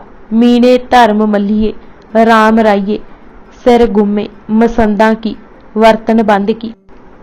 कंगा किरपान केसरी कड़ा, कशहरा सबको दिया। सब केसाधारी किए, सबका जन्म पटना वासी आनंदपुर बताई। आगे गुर की सतगुर जाने। ਇਹ ਸੁਣ ਕੇ ਗੁਰੂ ਪਾਤਸ਼ਾਹ ਨੇ ਫਰਮਾਇਆ, ਹੁਣ ਤੁਹਾਡੀ ਕੋਈ ਜਾਤ ਅਤੇ ਵਰਨ ਨਹੀਂ ਰਿਹਾ ਅਤੇ ਅਬ ਤੇ ਕਰਹੂੰ ਆਨੰਦਪੁਰ ਵਾਸੀ, ਪੰਚੋ ਨਾਮ ਧਰੇ ਗੁਣ ਰਾਸੀ। ਅਹਿਮਦ ਸ਼ਾਹ ਬਟਾਲਵੀ ਜੋ ਔਰੰਗਜ਼ੇਬ ਦਾ ਖਬਰ ਰਸਾ ਸੀ ਦੇ ਸ਼ਬਦਾਂ ਵਿੱਚ ਮਹਾਰਾਜ ਨੇ ਫਰਮਾਇਆ, ਮੈਂ ਚਾਹੁੰਦਾ ਹਾਂ ਕਿ ਤੁਸੀਂ ਸਾਰੇ ਇੱਕ ਰਾਹ ਤੇ ਚੱਲੋ ਅਤੇ ਇੱਕੋ ਧਰਮ ਅਪਣਾਓ। ਵੱਖ-ਵੱਖ ਜਾਤਾਂ ਦੇ ਵਿਖਰੇਵੇਂ ਮਿਟਾ ਦਿਓ। ਹਿੰਦੂਆਂ ਦੀਆਂ 4 ਜਾਤਾਂ ਜਿਨ੍ਹਾਂ ਦਾ ਵਰਣਨ ਸ਼ਾਸਤਰਾਂ ਵਿੱਚ ਆਇਆ ਹੈ, ਜੜੋਂ ਹੀ ਮੁਕਾ ਦਿਓ ਅਤੇ ਇੱਕ ਦੂਜੇ ਨਾਲ ਖੁੱਲ੍ਹ ਕੇ ਮਿਲੋ। ਕੋਈ ਇੱਕ ਦੂਜੇ ਨੂੰ ਆਪਣੇ ਆਪ ਤੋਂ ਉੱਚਾ ਵੱਡਾ ਨਾ ਸਮਝੇ ਅਤੇ ਯਾਤਰਾ ਕਰਨ ਦਾ ਕੋਈ ਲਾਭ ਨਹੀਂ। ਕਿਸੇ ਗਣੇਸ਼ ਆਦਿ ਵੱਲ ਧਿਆਨ ਨਾ ਦਿਓ। ਵੇਦ ਸ਼ਾਸਤਰਾਂ ਤੋਂ ਉਤਾਂਹ ਉੱਠੋ। ਰਾਮ ਕ੍ਰਿਸ਼ਨ ਬ੍ਰਹਮਾ ਅਤੇ ਦੁਰਗਾ ਆਦਿ ਨੂੰ ਪੂਜਣ ਦੀ ਕੋਈ ਲੋੜ ਨਹੀਂ। ਸਿਰਫ ਗੁਰੂ ਨਾਨਕ ਅਤੇ ਬਾਕੀ ਗੁਰੂਆਂ ਤੇ ਵਿਸ਼ਵਾਸ ਲਿਆਓ। ਸਾਰੇ ਇੱਕੋ ਬਾਟੇ ਵਿੱਚੋਂ ਅੰਮ੍ਰਿਤ ਛਕੋ ਅਤੇ ਇੱਕ ਦੂਜੇ ਲਈ ਪਿਆਰ ਕਰਕੇ ਨਫ਼ਰਤ ਨੂੰ ਦੂਰ ਕਰੋ। ਫਿਰ ਆਪ ਜੀ ਨੇ ਰਹਿਤ ਮਰਿਆਦਾ ਦ੍ਰਿੜ ਕਰਾਈ। ਇਹ ਵੀ ਫਰਮਾਇਆ, ਤੁਸੀਂ ਜੁੜੇ ਹੋ ਆਪੇ ਵਿੱਚ, ਸਭ ਕੁਝ ਗਵਾ ਕੇ ਗੁਰੂ ਦੇ ਹੋ ਗਏ ਹੋ। ਤੁਸੀਂ ਕੋਈ ਜਥੇਬੰਦ ਨਹੀਂ ਹੋਏ, ਸਗੋਂ ਭਰਾ ਹੋਏ ਹੋ, ਪਰਿਵਾਰ ਬਣੇ ਹੋ। ਤੁਹਾਡਾ ਇਸ਼ਟ ਇੱਕ ਹੋਇਆ, ਪਹਿਰਾਵਾ ਇੱਕ, ਆਸ਼ਾ ਇੱਕ, ਸਰੂਪ ਇੱਕ, ਨਮੂਨੇ ਦਾ ਨਾਮ ਵੀ ਇੱਕ। ਗੁਰਬਿਲਾਸ ਕਿਰਤ ਭਾਈ ਕੁਇਰ ਸਿੰਘ ਅਨੁਸਾਰ ਪੂਰੀ ਰਹਿਤ ਦੱਸਣ ਉਪਰੰਤ ਕਿਹਾ, ਸਦਾ ਉਜਲ ਬਸਤਰ ਪਹਿਨਣੇ, ਅਲਪ ਆਹਾਰ, ਕੇਸ ਦੀ ਸੰਭਾਲ ਕਰਨੀ, ਲੋੜਵੰਦ ਦੀ ਲੋੜ ਪੂਰੀ ਕਰਨੀ, ਗੁਰਦੁਆਰੇ ਜਾ ਕੇ ਨਿਤ ਸ਼ਬਦ ਸੁਣਨਾ ਅਤੇ ਗੁਰੂ ਗ੍ਰੰਥ ਸਾਹਿਬ ਦੀ ਅਗਵਾਈ ਲੈਣੀ। ਫਿਰ ਇਹ ਬਚਨ ਕਹੇ, ਦੇਗ ਤੇਗ ਨੂੰ ਵਿਸਾਰਨਾ ਨਹੀਂ ਅਤੇ ਜ਼ੁਲਮ ਅਤੇ ਜਾਮਲ ਦੇ ਵਿਰੁੱਧ ਡਟੇ ਰਹਿਣਾ। ਜਿੱਤ ਕਦਮ ਚੁੰਮੇਗੀ, ਕਿਸੇ ਦੀ ਅਧੀਨਗੀ ਸਹਿਣ ਨਹੀਂ ਕਰਨੀ। ਸੁਤੰਤਰ ਵਿਚਰਨਾ, ਰੱਜ ਕੇ ਰਾਜ ਕਮਾਓ। ਝੂਠ ਤੇ ਚੰਚਲਤਾ ਨਿਕਟ ਨਹੀਂ ਆਉਣ ਦੇਣੀ। ਖੰਡੇ ਦਾ ਅੰਮ੍ਰਿਤ ਇਸ ਲਈ ਦਿੱਤਾ ਹੈ ਕਿ ਪਾਈਆਂ ਕਾਣਾ ਨਿਕਲ ਜਾਣ ਅਤੇ ਖੰਡੇ ਦੀ ਪਹੁਲ ਲੈ ਕੇ ਖੰਡੇ ਤੋਂ ਨਾ ਡਰਨਾ। ਕਾਣ ਕੂਟ ਵਾਂਗ ਲੋਹੇ ਕਰੇ, ਖੰਡੇ ਪਹੁਲ ਪੀ, ਖੰਡਿਓ ਨਾ ਡਰੇ। ਅਖੀਰ ਵਿੱਚ ਕਿਹਾ, ਸਿੱਖਾਂ ਨੂੰ ਭਰਾ ਵਾਂਗ ਪਿਆਰ ਦੇਣਾ ਅਤੇ ਵੱਡਿਆਂ ਦਾ ਆਦਰ ਕਰਨਾ, ਥੋੜਿਆਂ ਦੀ ਥੋੜ ਪੂਰੀ ਕਰਨੀ, ਤੁਰਕਾਂ ਦਾ ਦਾਬਾ ਮਨ ਤੇ ਨਹੀਂ ਪੈਣ ਦੇਣਾ। ਇਹ ਹੀ ਵੱਡੀ ਰਹਿਤ ਹੈ। ਇਸ ਤਕਰੀਰ ਦਾ ਅਸਰ ਇਹ ਹੋਇਆ ਕਿ ਬਹੁਤੇ ਲੋਕਾਂ ਨੇ ਅੰਮ੍ਰਿਤ ਛਕਿਆ। ਗੁਲਾਮ ਮੁਹੀਨ ਉਦ-ਦੀਨ ਜੋ ਸਮਕਾਲੀ ਲਿਖਾਰੀ ਹੈ ਦਾ ਕਹਿਣਾ ਹੈ ਕਿ ਭਾਵੇਂ ਕਈਆਂ ਨੇ ਇੱਕ ਬਾਟੇ ਵਿੱਚ ਅੰਮ੍ਰਿਤ ਛਕਣ ਤੋਂ ਇਨਕਾਰ ਕੀਤਾ, ਪਰ ਫਿਰ ਵੀ 20,000 ਪ੍ਰਾਣੀਆਂ ਨੇ ਅੰਮ੍ਰਿਤ ਛਕਿਆ। ਇਸ ਕਾਮਯਾਬੀ ਨੂੰ ਦੇਖ ਕੇ ਹੀ ਲੈਪਲ ਗ੍ਰਿਫਨ ਨੇ ਕਿਹਾ ਸੀ ਕਿ ਗੁਰੂ ਜੀ ਨੇ ਖਾਲਸਾ ਇਸ ਲਈ ਤਿਆਰ ਕੀਤਾ ਜਿਵੇਂ ਜੁਪੀਟਰ ਨੇ ਆਪਣੇ ਪੱਟਾਂ ਵਿੱਚੋਂ ਮਿਨਰਵਾ ਪੈਦਾ ਕੀਤਾ ਸੀ। ਇਸ ਖਾਲਸੇ ਦੀ ਹੋਂਦ ਹੀ ਜ਼ਾਲਮ ਨੂੰ ਚੇਤਾਵਨੀ ਹੈ ਅਤੇ ਲਤਾੜੇ ਲਈ ਸਹਾਰਾ। 230 ਸਾਲਾਂ ਦੀ ਘਾਲ ਦਾ ਸਿੱਟਾ ਇਹ ਸੀ ਕਿ ਉਹਨਾਂ ਥਾਵਾਂ ਤੋਂ ਉਹ ਬੁਕਿਆ ਜੋ ਉੱਥੇ ਕਦੇ ਹੋਇਆ ਹੀ ਨਹੀਂ ਸੀ ਅਤੇ ਨਾ ਹੀ ਕਦੇ ਹੋਣ ਦੀ ਸੰਭਾਵਨਾ ਸੀ। ਲਾਹੌਰ ਤੋਂ ਦਇਆ, ਦਿੱਲੀ ਤੋਂ ਧਰਮ, ਜਗਨਨਾਥ ਤੋਂ ਹਿੰਮਤ, ਦੁਆਰਕਾ ਤੋਂ ਮੁਹਕਮ ਅਤੇ ਬਿਦਰ ਤੋਂ ਸਾਹਿਬ ਉਠਾਉਣਾ ਇੱਕ ਕਰਾਮਾਤ ਹੀ ਸੀ। ਲਾਹੌਰ ਤੋਂ ਦਇਆ। ਲਾਹੌਰ ਸ਼ਹਿਰ ਬਾਰੇ ਸ਼ਲੋਕ ਵਾਰਾਂ ਤੋਂ ਵਧੇਕ ਵਿੱਚ ਗੁਰੂ ਨਾਨਕ ਜੀ ਦੀ ਇੱਕ ਤੁਕ ਹੈ, ਲਾਹੌਰ ਸ਼ਹਿਰ ਜ਼ਹਿਰ ਕਹਿਰ ਸਵਾ ਪਹਿਰ। ਗੁਰੂ ਨਾਨਕ ਜੀ ਲਾਹੌਰ ਬਾਰੇ ਆਪਣਾ ਅਨੁਭਵ ਦੱਸ ਰਹੇ ਸਨ ਕਿ ਸ਼ਹਿਰ ਜ਼ਹਿਰ ਬਣਿਆ ਹੋਇਆ ਹੈ ਕਿਉਂਕਿ ਉੱਥੇ ਨਿੱਤ ਸਵੇਰੇ ਰੱਬੀ ਸਿਫਤ ਸਲਾਹਾਂ ਦੀ ਥਾਂ ਦਿਨ ਚੜ੍ਹੇ ਤੱਕ ਜੀਵਾਂ ਤੇ ਕਹਿਰ ਹੁੰਦਾ ਰਹਿੰਦਾ ਹੈ। ਦਇਆ ਨਾਂ ਦੀ ਕੋਈ ਵਸਤੂ ਉੱਥੇ ਲਾਹੌਰ ਵਿੱਚ ਨਹੀਂ। ਦੁਨੀ ਨੇ ਇਤਨਾ ਪ੍ਰਭਾਵ ਪਾ ਲਿਆ ਹੈ ਕਿ ਚਾਰੇ ਪਾਸੇ ਮਾਇਆ ਦਾ ਹੀ ਪਸਾਰਾ ਹੈ। ਵਿਸ਼ੇ ਭੋਗਣਾ ਹੀ ਜੀਵਨ ਮਨੋਰਥ ਬਣ ਗਿਆ ਹੈ। ਪਰ ਗੁਰੂ ਅਮਰਦਾਸ ਜੀ ਅਗਲੇ ਸ਼ਲੋਕ ਵਿੱਚ ਕਹਿੰਦੇ ਹਨ ਕਿ ਉਸੇ ਲਾਹੌਰ ਦੀ ਸ਼ਕਲ ਹੁਣ ਬਦਲਣੀ ਆਰੰਭ ਹੋ ਗਈ ਹੈ। ਹੁਣ ਲਾਹੌਰ ਸ਼ਹਿਰ ਅੰਮ੍ਰਿਤ ਦਾ ਚਸ਼ਮਾ ਫੁੱਟ ਪਿਆ ਹੈ। ਪਰਮਾਤਮਾ ਦੀ ਸਿਫਤ ਸਲਾਹ ਹੋਣ ਲੱਗ ਪਈ ਹੈ ਕਿਉਂਕਿ ਗੁਰੂ ਰਾਮਦਾਸ ਜੀ ਦਾ ਜਨਮ ਲਾਹੌਰ ਵਿਖੇ ਹੋਇਆ ਹੈ। ਤੀਜੇ ਪਾਤਸ਼ਾਹ ਦਾ ਸ਼ਲੋਕ ਹੈ, ਲਾਹੌਰ ਸ਼ਹਿਰ ਅੰਮ੍ਰਿਤਸਰ ਸਿਫਤੀ ਦਾ ਘਰ। ਉਸੇ ਲਾਹੌਰ ਵਿੱਚ ਗੁਰੂ ਅਰਜਨ ਨੇ ਬੁੱਧੂ ਦਾ ਆਵਾ ਕੱਚਾ ਕਹਿ ਕੇ ਦਇਆ ਦੇ ਅਰਥ ਬੁੱਧੂ ਨੂੰ ਸਮਝਾਏ, ਜਿਸ ਨੇ ਇੱਕ ਗਰੀਬ ਸਿੱਖ ਭਾਈ ਕਮਲੀਆਂ ਦੇ ਮੈਲੇ ਪਾਟੇ ਕੱਪੜੇ ਦੇਖ ਕੇ ਦਰਵਾਜ਼ੇ ਬੰਦ ਕਰ ਦਿੱਤੇ ਸਨ। 10ਵੇਂ ਪਾਤਸ਼ਾਹ ਵੇਲੇ ਉੱਥੋਂ ਹੀ ਲਾਹੌਰ ਤੋਂ ਦਇਆ ਉੱਠੀ ਅਤੇ ਖਾਲਸੇ ਦਾ ਇੱਕ ਅੰਗ ਬਣ ਕੇ ਵਿਸ਼ਵ ਕਲਿਆਣ ਲਈ ਜੂਝੇ। ਦਿੱਲੀ ਤੋਂ ਧਰਮ। ਦਿੱਲੀ ਸਿਆਸਤ ਦੀ ਕਿੱਲੀ ਹੋਣ ਕਾਰਨ ਧਰਮ ਤੋਂ ਪਰਾਂ ਹੀ ਰਹੀ। ਦਿੱਲੀ ਆਰੰਭ ਤੋਂ ਹੀ ਸਿਆਸੀ ਚਾਲਾਂ ਦੀ ਗੜੀ ਰਹੀ। ਧਰਮ ਵਾਲੀ ਕੋਈ ਗੱਲ ਉੱਥੇ ਕਦੇ ਹੋਈ ਨਹੀਂ। ਇੱਥੋਂ ਤੱਕ ਕਿ ਇੱਕ ਅਖਾਣ ਹੀ ਪ੍ਰਸਿੱਧ ਹੋ ਗਿਆ, ਦਿੱਲੀ ਸਵਰੋ ਈਸ਼ਵਰੋ, ਭਾਵ ਜੋ ਦਿੱਲੀ ਦਾ ਰਾਜਾ ਹੈ ਉਹ ਹੀ ਈਸ਼ਵਰ ਹੈ। ਦਿੱਲੀ ਨੇ ਨਿਰੇ ਰਾਜ ਬਦਲਦੇ ਹੀ ਨਹੀਂ ਦੇਖੇ, ਸਗੋਂ ਧਰਮ ਅਤੇ ਧਰਮੀ ਪੁਰਸ਼ਾਂ ਤੇ ਨਿਤ ਨਵੇਂ ਹਮਲੇ ਵੀ ਹੁੰਦੇ ਦੇਖੇ।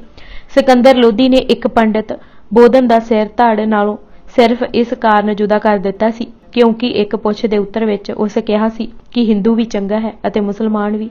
ਇਬਰਾਹਿਮ ਨੇ ਮੀਆਂ ਬੂਆਂ ਵਰਗੇ ਵਿਦਵਾਨਾਂ ਨੂੰ ਨਿਰੋਲ ਇਸ ਕਰਕੇ ਕਤਲ ਕਰ ਦਿੱਤਾ ਸੀ ਕਿ ਉਸ ਨੇ ਮਹਾਵੈਦਿਕ ਗ੍ਰੰਥ ਨੂੰ ਫਾਰਸੀ ਅੱਖਰਾਂ ਵਿੱਚ ਕਰਕੇ ਤਿਬ ਏ ਸਿਕੰਦਰੀ ਕਿਉਂ ਬਣਾਇਆ ਸੀ। ਪੂਰੀ ਦਾਸਤਾਨ ਨਾਲੋਂ ਸਿਰਫ ਔਰੰਗਜ਼ੇਬ ਦੀ ਹੀ ਵਾਰਤਾ ਕਾਫੀ ਹੈ, ਜਿਸ ਨੇ ਤਖਤੇ ਤਾਊਸ ਤੇ ਬੈਠਣ ਵਾਲੇ ਪਹਿਲਾ ਪੈਰ ਆਪਣੇ ਪਿਤਾ ਦੀ ਛਾਤੀ ਤੇ ਅਤੇ ਦੂਜਾ ਪੈਰ ਆਪਣੇ ਵੱਡੇ ਸਗੇ ਭਰਾਦਾਰਾਂ ਦੇ ਖੋਪਰ ਤੇ ਰੱਖਿਆ।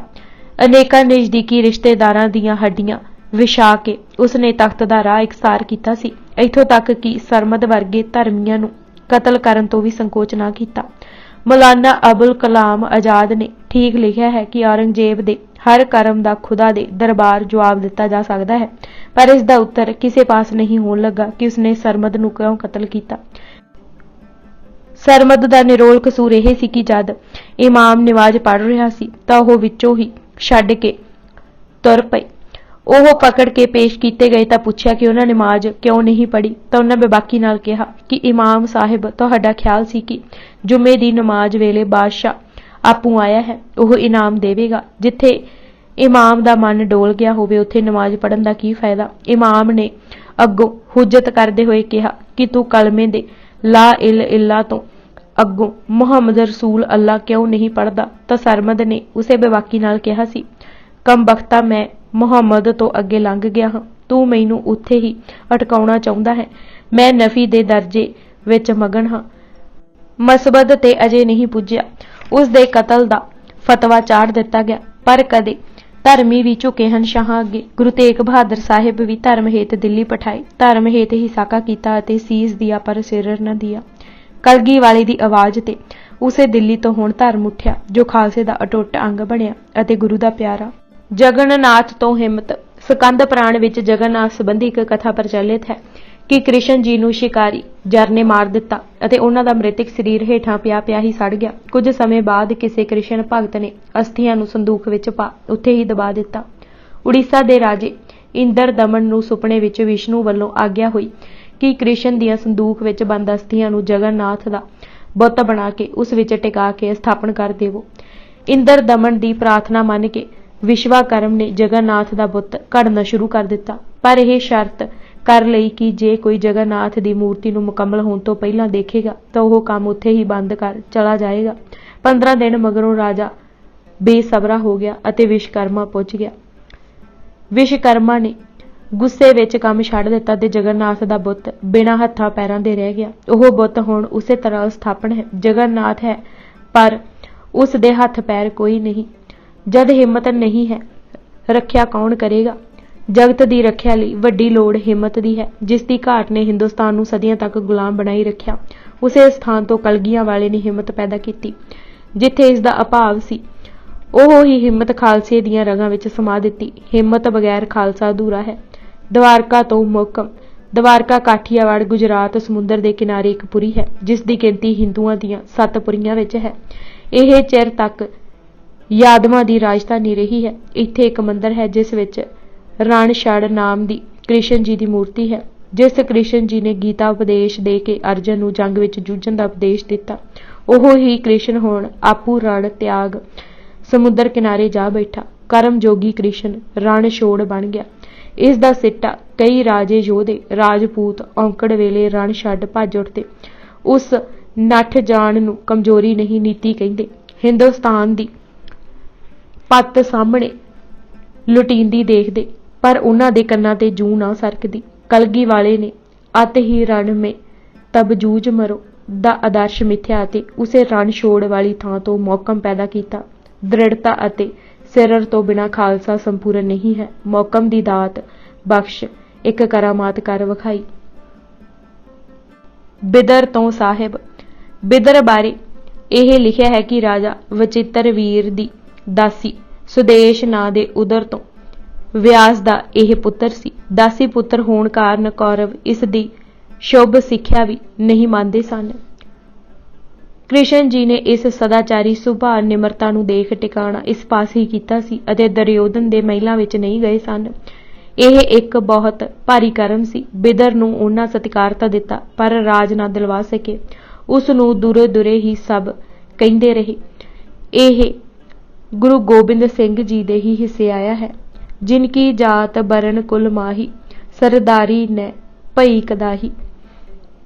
ਉਹਨਾਂ ਨੂੰ ਹੀ ਸਰਦਾਰ ਬਣਾਇਆ ਅਤੇ ਸਾਹਿਬੀ ਬਖਸ਼ੀ। ਉਸ ਬਿਦਰ ਤੋਂ ਸਾਹਿਬ ਉਪਜਾ ਕੇ ਸਰਦਾਰੀ ਖਾਲਸੇ ਨੂੰ ਬਖਸ਼ੀ। ਇੱਕ ਰਵਾਇਤ ਹਦੀਸਾਂ ਵਿੱਚ ਆਉਂਦੀ ਹੈ ਕਿ ਆਦਮ ਨੂੰ ਬਣਦਿਆਂ 230 ਸਾਲ ਲੱਗੇ ਅਤੇ ਜਦ ਆਦਮ ਤਿਆਰ ਹੋ ਗਿਆ ਤਾਂ ਖੁਦਾ ਨੇ ਸਾਰੇ ਦੇਵਤਿਆਂ ਨੂੰ ਇਸ ਆਦਮ ਅੱਗੇ ਸਿਰ ਝੁਕਾਉਣ ਲਈ ਕਿਹਾ। ਕਹਿੰਦੇ ਹਨ ਕਿ ਸਾਰੇ ਦੇਵਤਿਆਂ ਨੇ ਸਿਰ ਨਿਵਾ ਦਿੱਤਾ ਪਰ ਸ਼ੈਤਾਨ ਨੇ ਇਨਕਾਰ ਕਰ ਦਿੱਤਾ। ਸ਼ੈਤਾਨ ਅਤੇ ਆਦਮ ਦੀ ਜੰਗ ਹੁੰਦੀ ਰਹੀ। ਗੁਰੂ ਗੋਬਿੰਦ ਸਿੰਘ ਜੀ ਦੀ ਮਿਹਰ ਹੋਈ। ਪੂਰੇ 230 ਸਾਲਾਂ ਬਾਅਦ ਇੱਕ ਐਸਾ ਖਾਲਸਾ ਤਿਆਰ ਕਰ ਦਿੱਤਾ ਗਿਆ ਜਿਸ ਅੱਗੇ ਹੁਣ ਸ਼ੈਤਾਨ ਵੀ ਕੁਸਕ ਨਹੀਂ ਸਕੇਗਾ। ਹਲੇਮੀ ਰਾਜ ਆਇਆ। ਕਲਯੁਗ ਵਿੱਚ ਸਤਯੁਗ ਵਰਤਿਆ। ਗੁਰੂ ਜੀ ਨੇ ਇਹ ਫਰਮਾਇਆ ਕਿ ਖਾਲਸੇ ਨੂੰ ਅਮੀਰੀ, ਵਜ਼ੀਰੀ, ਫਕੀਰੀ, ਤਦਬੀਰੀ, ਜੌਹਰੀ, ਅਕਾਲਗਿਰੀ, ਦਾਨਕੀ, ਦਹੀਰੀ ਅਤੇ ਬੰਦੂਕ ਤਰਕਸ਼ਗੀਰੀ ਵੀ ਦਿੱਤੀ ਹੈ। ਕਿਤਨੀ ਕੁ ਤਬਦੀਲੀ ਆ ਗਈ ਉਸ ਦਾ ਜ਼ਿਕਰ ਕਰਦੇ ਕਵੀ ਸੰਤੋਖ ਸਿੰਘ ਜੀ ਨੇ ਕਿਹਾ, ਜੋ ਸੁਪਨੇ ਵਿੱਚ ਲੜਾਈ ਹੁੰਦੀ ਦੇਖ ਤਰਬਕ ਪੈਂਦੇ ਸਨ, ਉਹ ਅੰਮ੍ਰਿਤ ਛਕ ਕੇ ਐਸੇ ਯੋਧੇ ਹੋਏ ਕਿ ਹਰ ਅਨੀਤੀ ਵਿਰੁੱਧ ਆਪ ਮੁਹਾਰੇ ਡਟ ਜਾਂਦੇ ਸਨ। ਗੁਰੂ ਸੰਗਤ ਕੀਨੀ ਖਾਲਸਾ। ਅਸੀਂ ਰੋਜ਼ ਅਰਦਾਸ ਕਰਨ ਉਪਰੰਤ ਗੁਰੂ ਗ੍ਰੰਥ ਸਾਹਿਬ ਦੇ ਹਜ਼ੂਰ ਉੱਚੀ ਆਵਾਜ਼ ਨਾਲ ਦੁਹਰਾਉਂਦੇ ਹਾਂ, ਆਗਿਆ ਭਈ ਅਕਾਲ ਕੀ ਤਬੀ ਚਲਾਇਓ ਪੰਥ। ਸਾਡਾ ਵਿਸ਼ਵਾਸ ਹੈ ਕਿ ਪੰਥ ਕੋਈ ਮਨੁੱਖੀ ਕਿਰਤ ਨਹੀਂ, ਸਗੋਂ ਪ੍ਰਭੂ ਦਾ ਇੱਕ ਮੂਰਤੀਮਾਨ ਕੀਤਾ ਫੁਰਨਾ ਹੈ। ਇਹ ਹੀ ਕਾਰਨ ਹੈ ਕਿ ਜਦ ਵੀ ਦੋ ਸਿੱਖ ਮਿਲਦੇ ਹਨ ਤਾਂ ਵਾਹਿਗੁਰੂ ਜੀ ਕੀ ਫਤਿਹ ਤੋਂ ਪਹਿਲਾਂ ਵਾਹਿਗੁਰੂ ਜੀ ਕਾ ਖਾਲਸਾ ਬੁਲਾਉਂਦੇ ਹਨ। ਇਸੇ ਸਬੰਧ ਵਿੱਚ ਭਾਈ ਗੁਰਦਾਸ ਜੀ ਦੂਜੇ ਨੇ ਰਾਮਕਲੀ ਵਾਰ ਪਾਤਸ਼ਾਹੀ 10ਵੀਂ ਕੀ ਦੀ ਪੌੜੀ 16ਵੀਂ ਵਿੱਚ ਲਿਖਿਆ ਹੈ ਕਿ ਅਕਾਲ ਪੁਰਖ ਦੇ ਹੁਕਮ ਨਾਲ ਆਤਮਿਕ ਗਿਆਨ ਪ੍ਰਗਟ ਹੋਇਆ ਅਤੇ ਸਹਿਜ ਅਵਸਥਾ ਵਿੱਚ ਹੀ ਖਾਲਸਾ ਰਚਿਆ ਗਿਆ। ਕਿਸੇ ਕਾਹਲ ਬਦਲੇ ਛੇਤੀ ਜਾਂ ਪ੍ਰਤੀ ਕਰਮ ਵਜੋਂ ਇਹ ਖਾਲਸਾ ਨਹੀਂ ਸਾਜਿਆ ਗਿਆ, ਸਗੋਂ ਪੂਰੀ ਸੋਚ ਵਿਚਾਰ ਉਪਰੰਤ ਆਗਿਆ ਪਾਲਣ ਲਈ ਇਹ ਬਖਸ਼ਿਸ਼ ਕੀਤੀ। ਗੁਰੂ ਬਰ ਅਕਾਲ ਕੇ ਹੁਕਮ ਸਿਉ ਉਪਜਿਓ ਵਿਗਿਆਨਾ, ਤਬ ਸਹਿਜੇ ਰਚਿਓ ਖਾਲਸਾ ਸਾਬਤ ਮਰਦਾਨਾ। ਇਸ ਤੋਂ ਇਹ ਸਾਫ਼ ਪ੍ਰਗਟ ਹੁੰਦਾ ਹੈ ਕਿ ਖਾਲਸਾ ਸਾਜਦੇ ਕੁਝ ਸਾਲ ਨਹੀਂ ਸਦੀਆਂ ਲੱਗੀਆਂ। ਭਾਈ ਨੰਦ ਲਾਲ ਜੀ ਨੇ ਜੋਤ ਵਿਗਾਸ ਵਿੱਚ 10 ਗੁਰੂ ਸਾਹਿਬਾਨਾਂ ਨੂੰ ਇੱਕੋ ਰੂਪ ਦਰਸਾਉਂਦੇ ਹੋਏ ਇਹ ਚੇਤਾਵਨੀ ਵੀ ਦਿੱਤੀ, ਸਭ ਏਕੋ ਏਕੋ ਏਕ ਨਾ, ਨਹੀਂ ਭੇਦ ਨਾ ਕਛੂ ਭੀ ਭੇਖਣਾ। ਸੋ ਇਸ ਵਿੱਚ ਕੋਈ ਦੋ ਰਾਵਾਂ ਨਹੀਂ ਰਹਿਣੀਆਂ ਚਾਹੀਦੀਆਂ ਕਿ ਗੁਰੂ ਗੋਬਿੰਦ ਸਿੰਘ ਜੀ ਨੇ ਕੋਈ ਅੱਡ ਗੱਲ ਕਰ ਦਿੱਤੀ ਜਾਂ ਆਤਮਿਕ ਠੰਡ ਦਾ ਸੋਮਾ ਮਾਰੂਥਲਾਂ ਵਿੱਚ ਆ ਕੇ ਸੁੱਕ ਗਿਆ। ਗੁਰੂ ਗੋਬਿੰਦ ਸਿੰਘ ਜੀ ਦੇ ਸਮੇਂ ਤਾਂ ਪੰਥ ਨੂੰ ਪੂਰਨ ਅਤੇ ਨਿਰਣੈਜਨਕ ਸਰੂਪ ਮਿਲਿਆ। ਜੋ ਗੱਲਾਂ ਬੀਜ ਰੂਪ ਵਿੱਚ ਸਨ ਉਹ ਪ੍ਰਗਟ ਹੋ ਸਾਹਮਣੇ ਆਈਆਂ। ਗੁਰੂ ਨਾਨਕ ਜੀ ਅਤੇ ਬਾਕੀ 9 ਗੁਰੂ ਸਾਹਿਬਾਨ ਇਹ ਹੀ ਦ੍ਰਿੜਾਉਂਦੇ ਰਹੇ। ਜੇ ਆਗਿਆ ਧਰਮ ਦ੍ਰਿੜ ਕਰਨ ਦੀ ਸੀ ਤਾਂ ਗੁਰੂ ਗੋਬਿੰਦ ਸਿੰਘ ਜੀ ਨੇ ਖਾਲਸਾ ਸਾਜ ਕੇ ਇਹ ਹੀ ਕੀਤਾ। ਦੇਹੋ ਰਮ ਸੀਤ ਸੋਈ ਪੂਜਾ ਔਰ ਨਿਵਾਜ ਹੋਈ, ਦਸ਼ਮੇਸ਼ ਪਿਤਾ ਦਾ ਫਰਮਾਨ ਹੈ। ਸਿੱਖ ਦੇ ਅਰਥ ਕਰਨ ਵੇਲੇ ਹਰ ਕਿਸੇ ਨੇ ਸ਼ੀਸ਼ ਦੀ ਜੜ ਨੂੰ ਹੀ ਪਕੜਿਆ ਹੈ, ਪਰ ਇਹ ਅਰਥ ਸਿੱਖੀ ਸੁਭਾਅ, ਕਰਮ ਅਤੇ ਰੁਚੀ ਨਾਲ ਮੇਲ ਨਹੀਂ ਖਾਂਦੇ। ਸਿੱਖ ਢੰਡਾਊ ਪੁਰਸ਼ ਹੈ ਜੋ ਸੱਚ ਦੀ ਭਾਲ ਲਈ ਨਿਕਲਿਆ ਹੈ। ਗੁਰੂ ਨੇ ਸੱਚ ਕੋਟ ਸਤਾਣੀ ਨੀਂਵ ਦੇ ਕੇ ਇੱਕ ਧਰਮਸ਼ਾਲ ਬੱਧੀ ਹੈ। ਗੁਰੂ ਦੇ ਸਿੱਖ ਨੇ ਉਸ ਨੂੰ ਪ੍ਰਾਪਤ ਕਰਨਾ ਹੈ। ਗੁਰੂ ਅਰਜਨ ਦੇਵ ਜੀ ਦੇ ਸ਼ਬਦਾਂ ਵਿੱਚ ਮੈਂ ਦੁਨੀਆ ਵਾਲਾ ਸਾਰਾ ਲਾਲਚ ਛੱਡ ਦਿੱਤਾ ਹੈ, ਮੈਂ ਸਦਾ ਥਿਰ ਰਹਿਣ ਵਾਲੇ ਸ੍ਰਿਸ਼ਟੀ ਦੇ ਮਾਲਕ ਪ੍ਰਭੂ ਨੂੰ ਸਿਮਰਦਾ ਹਾਂ। ਪਰਮਾਤਮਾ ਦਾ ਨਾਂ ਹੀ ਮੇਰੇ ਲਈ ਜਗਤ ਦੇ 9 ਖਜ਼ਾਨੇ ਹਨ। ਉਸ ਨਾਮ ਨੂੰ ਘੁੱਟ ਕੇ ਪੱਲੇ ਬੰਨ੍ਹ ਲਿਆ ਹੈ। ਮੈਂ ਛੱਡਿਆ ਸਭੋ ਧੰਦੜਾ, ਗੁਸਾਈ ਸੇਵੀ ਸੰਚੜਾ, 9 ਨਿਧ ਨਾਮ ਨਿਧਾਨ ਹਰ, ਮੈਂ ਪੱਲੇ ਬੱਧਾ ਛਿਕ ਜਿਉ। ਅਤੇ ਐਸਾ ਵਿਅਕਤੀ ਹੀ ਉਸ ਧਰਮਸ਼ਾਲ ਨੂੰ ਜਾ ਲੱਭਦਾ ਹੈ। ਮੈਂ ਬੱਧੀ ਸੱਚ ਧਰਮਸ਼ਾਲ ਹੈ, ਗੁਰਸਿੱਖਾ ਲਹਿਦਾ ਭਾਲ ਕੇ। उस टिकाणे पुज के ही सिख ਸਿੰਘ ਦੀ ਪਦਵੀ ਪਾਉਂਦਾ ਹੈ ਅਤੇ ਖਾਲਸਾ ਕਹਿਲਾਉਂਦਾ ਹੈ। ਇੱਕ ਵਾਰਤਾਲਾਪ ਬੁੱਧ ਜੀ ਦਾ ਅਤੇ ਭਿਕਸ਼ੂ ਵਿਸ਼ਾਗਤ ਦਾ ਇਸ ਤਰ੍ਹਾਂ ਆਉਂਦਾ ਹੈ। ਪ੍ਰਸ਼ਨ, ਉਹ ਕੌਣ ਹੈ ਜੋ ਦੁਖਦਾਇਕ ਅਤੇ ਕੰਡਿਆਲੇ ਮਾਰਗ ਨੂੰ ਸੁਖੈਨ ਬਣਾ ਕੇ ਸਫਲਤਾਪੂਰਵਕ ਪੈਂਡਾ ਤੈਅ ਕਰਦਾ ਹੈ? ਉੱਤਰ, ਉਹ ਸਿੱਖ ਹੀ ਹੈ। ਬੁੱਧ ਜੀ, ਸ਼ੇਰ ਆਪਣੇ ਘੁਰਨੇ ਤੋਂ ਨਿਕਲ ਕੇ ਸਭ ਤੋਂ ਪਹਿਲਾਂ ਕੀ ਕਰਦਾ ਹੈ? ਵਿਸ਼ਾਗਤ, ਅੰਗੜਾਈ ਲੈ ਕੇ ਆਪਣੇ ਸਰੀਰ ਨੂੰ ਛੱਡਦਾ ਹੈ। ਬੁੱਧ ਜੀ, ਅਤੇ ਫਿਰ ਕੀ ਕਰਦਾ ਹੈ? ਵਿਸ਼ਾਗਤ, ਆਪਣੇ ਇਰਦ ਗਿਰਦ ਕੁਝ ਵੇਖਦਾ ਹੈ ਤੇ ਕੰਨ ਖੜੇ ਕਰਕੇ ਕੁਝ ਸੁਣਦਾ ਹੈ। ਬੁੱਧ ਜੀ, ਉਸ ਮਗਰੋਂ ਕੀ ਕਰਦਾ ਹੈ? ਵਿਸ਼ਾਗਤ, ਦਹਾੜਦਾ ਹੈ। ਬੁੱਧ ਜੀ, ਫੇਰ? ਵਿਸ਼ਾਗਤ, ਸ਼ਿਕਾਰ ਲੱਭਣ ਲਈ ਚਲਾ ਜਾਂਦਾ ਹੈ। ਬੁੱਧ ਜੀ, ਇਸੇ ਤਰ੍ਹਾਂ ਸਿੱਖ ਸੱਚ ਘਰ ਪੁੱਜ ਕੇ ਆਪਣੀ ਸਰੀਰ ਰੂਪੀ ਗੁਫਾ ਤੋਂ ਉਚੇਰਾ ਹੋ ਜਾਂਦਾ ਹੈ। ਫਿਰ ਸਰੀਰ ਛੱਡ ਕੇ ਤ੍ਰਿਸ਼ਨਾ ਨੂੰ ਪਛਾੜਦਾ ਹੈ ਤੇ ਕਰਮਾਂ ਦੀ ਨੀਂਦ ਨੂੰ ਤਿਆਗ ਆਪਣੇ ਇਰਦ ਗਿਰਦ ਅਤੇ ਦੁਖੀਆਂ ਦੀ ਆਵਾਜ਼ ਨੂੰ ਸੁਣਦਾ ਹੈ। ਫਿਰ ਗਰਜ ਕੇ ਆਪਣੀ ਹੋਂਦ ਦੀ ਖਬਰ ਦਿੰਦਾ ਹੈ ਅਤੇ ਦੂਜਿਆਂ ਨੂੰ ਸੱਤ ਮਾਰਗ ਦੱਸਣ ਅਤੇ ਪ੍ਰਚਾਰ ਲਈ ਦੇਸ਼ ਪਰਦੇਸ਼ ਨੂੰ ਟੁਰ ਪੈਂਦਾ ਹੈ। ਉਹ ਤਥਾਗਤ ਹੈ, ਉਹ ਬੁੱਧ ਹੈ, ਉਹ ਸਿੰਘ ਹੈ, ਇੱਕ ਸਿੱਖ ਹੈ। ਉਹ ਖੋਜ, ਢੂੰਡ ਅਤੇ ਭਾਲ ਵਿੱਚ ਲੱਗਾ ਹੋਇਆ ਹੈ। ਉਹ ਇੱਕ ਹੋਰ ਸਿੱਖ ਨੂੰ ਭਾਲ ਕੇ ਲੱਭ ਲੈਂਦਾ ਹੈ ਅਤੇ ਫਿਰ ਦੋਵੇਂ ਸੰਗਤ ਬਣਾ ਕੇ ਟੁਰ ਪੈਂਦੇ ਹਨ। ਪਰਮਾਤਮਾ ਦੀ ਸਿਫਤ ਸਲਾਹ ਕਰਦੇ ਹਿਊਮੇ ਦੀ ਉਹ ਮੈਲ ਕੱਟੀ ਜਾਂਦੇ ਹਨ ਅਤੇ ਆਤਮਾ ਨੂੰ ਪਰਮਾਤਮਾ ਵੱਲ ਲਾਈ ਰੱਖਦੇ ਹਨ ਅਤੇ ਫਿਰ ਪਰਮਾਤਮਾ ਦੇ ਹੀ ਹੋ ਜਾਂਦੇ ਹਨ ਅਤੇ ਪਰਮਾਤਮਾ ਉਹਨਾਂ ਦਾ। ਜੋ ਪਰਮਾਤਮਾ ਦਾ ਹੋ ਜਾਏ ਉਹ ਹੀ ਖਾਲਸਾ ਹੈ। ਸਿੱਖ ਅਤੇ ਵਾਹਿਗੁਰੂ ਵਿਚਕਾਰ ਕੋਈ ਵਿਚੋਲਾ ਨਹੀਂ, ਮਸੰਦ ਨਹੀਂ, ਪ੍ਰੋਹਿਤ ਨਹੀਂ, ਸਿੱਧੀ ਪਹੁੰਚ ਹੈ। ਇੱਥੋਂ ਤੱਕ ਕਿ ਹੁਣ ਵਿਚਕਾਰ ਗੁਰੂ ਵੀ ਨਹੀਂ। ਖਾਲਸਾ ਅਰਬੀ ਦਾ ਸ਼ਬਦ ਹੈ ਜਿਸ ਦੇ ਅਰਥ ਹਨ ਬਾਦਸ਼ਾਹ ਦਾ ਆਪਣਾ। ਅਕਬਰ ਵੇਲੇ ਟੋਡਰ ਮੱਲ ਨੇ ਜ਼ਮੀਨਾਂ ਦੀ ਵੰਡ ਵੇਲੇ ਜਿੱਥੇ ਪ੍ਰਾਉਤੀ, ਛੱਛਰ, ਹੋਲਜ ਅਤੇ ਬੰਜਰ ਦੀ ਵੰਡ ਕੀਤੀ, ਉੱਥੇ ਰਾਖਵੀਂ ਜ਼ਮੀਨ ਨੂੰ ਖਾਲਸਾ ਜ਼ਮੀਨ ਕਿਹਾ। ਖਾਲਸਾ ਜ਼ਮੀਨ ਤੇ ਨਾ ਹੀ ਕੋਈ ਟੈਕਸ, ਨਾ ਕੋਈ ਮਸੂਲ ਸੀ। ਉਸ ਦੀ ਉਪਜ ਸਿੱਧੀ ਬਾਦਸ਼ਾਹ ਪਾਸ ਪੁੱਜਦੀ ਸੀ ਅਤੇ ਬਾਦਸ਼ਾਹ ਹੀ ਉਸ ਦਾ ਰਾਖਾ ਸੀ। ਗੁਰੂ ਜੀ ਨੇ ਐਸੀ ਸੰਗਤ ਨੂੰ ਹੀ ਖਾਲਸਾ ਕਿਹਾ ਕਿਉਂਕਿ ਉਹ ਸਿੱਧੀ ਵਾਹਿਗੁਰੂ ਦੀ ਹੀ ਹੋ ਗਈ ਅਤੇ ਉਸ ਨੂੰ ਹੁਣ ਕਿਸੇ ਜਮ ਜਾਗਤੀ ਦਾ ਡਰ ਨਹੀਂ ਸੀ। ਖਾਲਸਾ ਕੁੱਲ ਧਰਮ, ਕਿਰਤ ਅਤੇ ਧਰਮ ਤੋਂ ਵੀ ਉੱਚਾ ਹੋ ਜਾਂਦਾ ਹੈ। ਸਹੀ ਅਰਥਾਂ ਵਿੱਚ ਉਹ ਵਾਹਿਗੁਰੂ ਦਾ ਹੈ ਅਤੇ ਵਾਹਿਗੁਰੂ ਉਸ ਦਾ। ਖਾਲਸਾ ਕੋਈ ਵੀ ਕਰਮ ਆਪ ਹੁਦਰਾ ਨਹੀਂ ਕਰਦਾ। ਸਾਰੇ ਕਰਮ ਹੁਕਮੀ ਹੁੰਦੇ ਹਨ। ਮਨਮੁਖ ਵਾਲਾ ਸੁਭਾਅ ਖਤਮ ਹੋ ਜਾਂਦਾ ਹੈ। ਵਾਹਿਗੁਰੂ ਵੱਲ ਮੁੱਖ ਕਰਕੇ ਉਹ ਟੁਰੀ ਜਾਂਦਾ ਹੈ। ਗੁਰ ਕੀ ਬਚਨੀ ਹਾਂਟ ਬਿਕਾਨਾ, ਜਿਤ ਲਾਇਆ ਤਿਤ ਲਾਗਾ ਦੀ ਉਹ ਮੂਰਤ ਹੁੰਦਾ ਹੈ। ਨਾਮ ਵਿੱਚ ਲਿਵ, ਹਿਰਦੇ ਵਿੱਚ ਪਵਿੱਤਰਤਾ, ਉੱਚਾ ਆਚਰਣ, ਨਿਰਭੈਤਾ, ਚੜ੍ਹਦੀਆਂ ਕਲਾਂ, ਸਦਕੇ ਹੋਣ ਦਾ ਚਾਅ, ਦੂਜੇ ਨੂੰ ਸੁੱਖ ਦੇਣ ਲਈ ਤਤਪਰ, ਇਹ ਹੈ ਖਾਲਸਾ। ਖਾਲਸੇ ਦਾ ਜਨਮ ਰੂਹ ਦੇ ਮੰਡਲਾਂ ਤੋਂ ਤਲਵਾਰ ਦੇ ਘਾਟ ਹੋਇਆ ਹੈ। ਰੂਹ ਤੇ ਖੰਡਾਂ ਅੰਮ੍ਰਿਤ ਵਿੱਚ ਰਲ ਕੇ ਦੋਹਾਂ ਵਿੱਚ ਪਤਾਸੇ ਘੁਲ ਮਿਲ ਇੱਕ ਹੋ ਕੇ ਨਵੇਂ ਇਨਸਾਨ ਬਣੇ ਹਨ। ਖਾਲਸਾ ਕੋਈ ਨਸਲ ਨਹੀਂ, ਕੁੱਲ ਨਹੀਂ, ਜਾਤ ਨਹੀਂ, ਆਦਰਸ਼ ਹੈ। ਦੌਲਤ ਮਾਲ ਤੋਂ ਉਤਪਤ ਹੋਈ ਖੁਸ਼ੀ ਦਾ ਭੁੱਖਾ ਇਹ ਨਹੀਂ, ਮੱਲਾ ਮਾਰਨ ਲਈ ਨਹੀਂ, ਸਗੋਂ ਅੰਦਰੋਂ ਅੰਦਰਲੇ ਦੇ ਸੁੱਖ ਦੇ ਅਨੁਭਵੀ ਲੋਕ ਜਥੇਬੰਦ ਹੋਏ ਹਨ।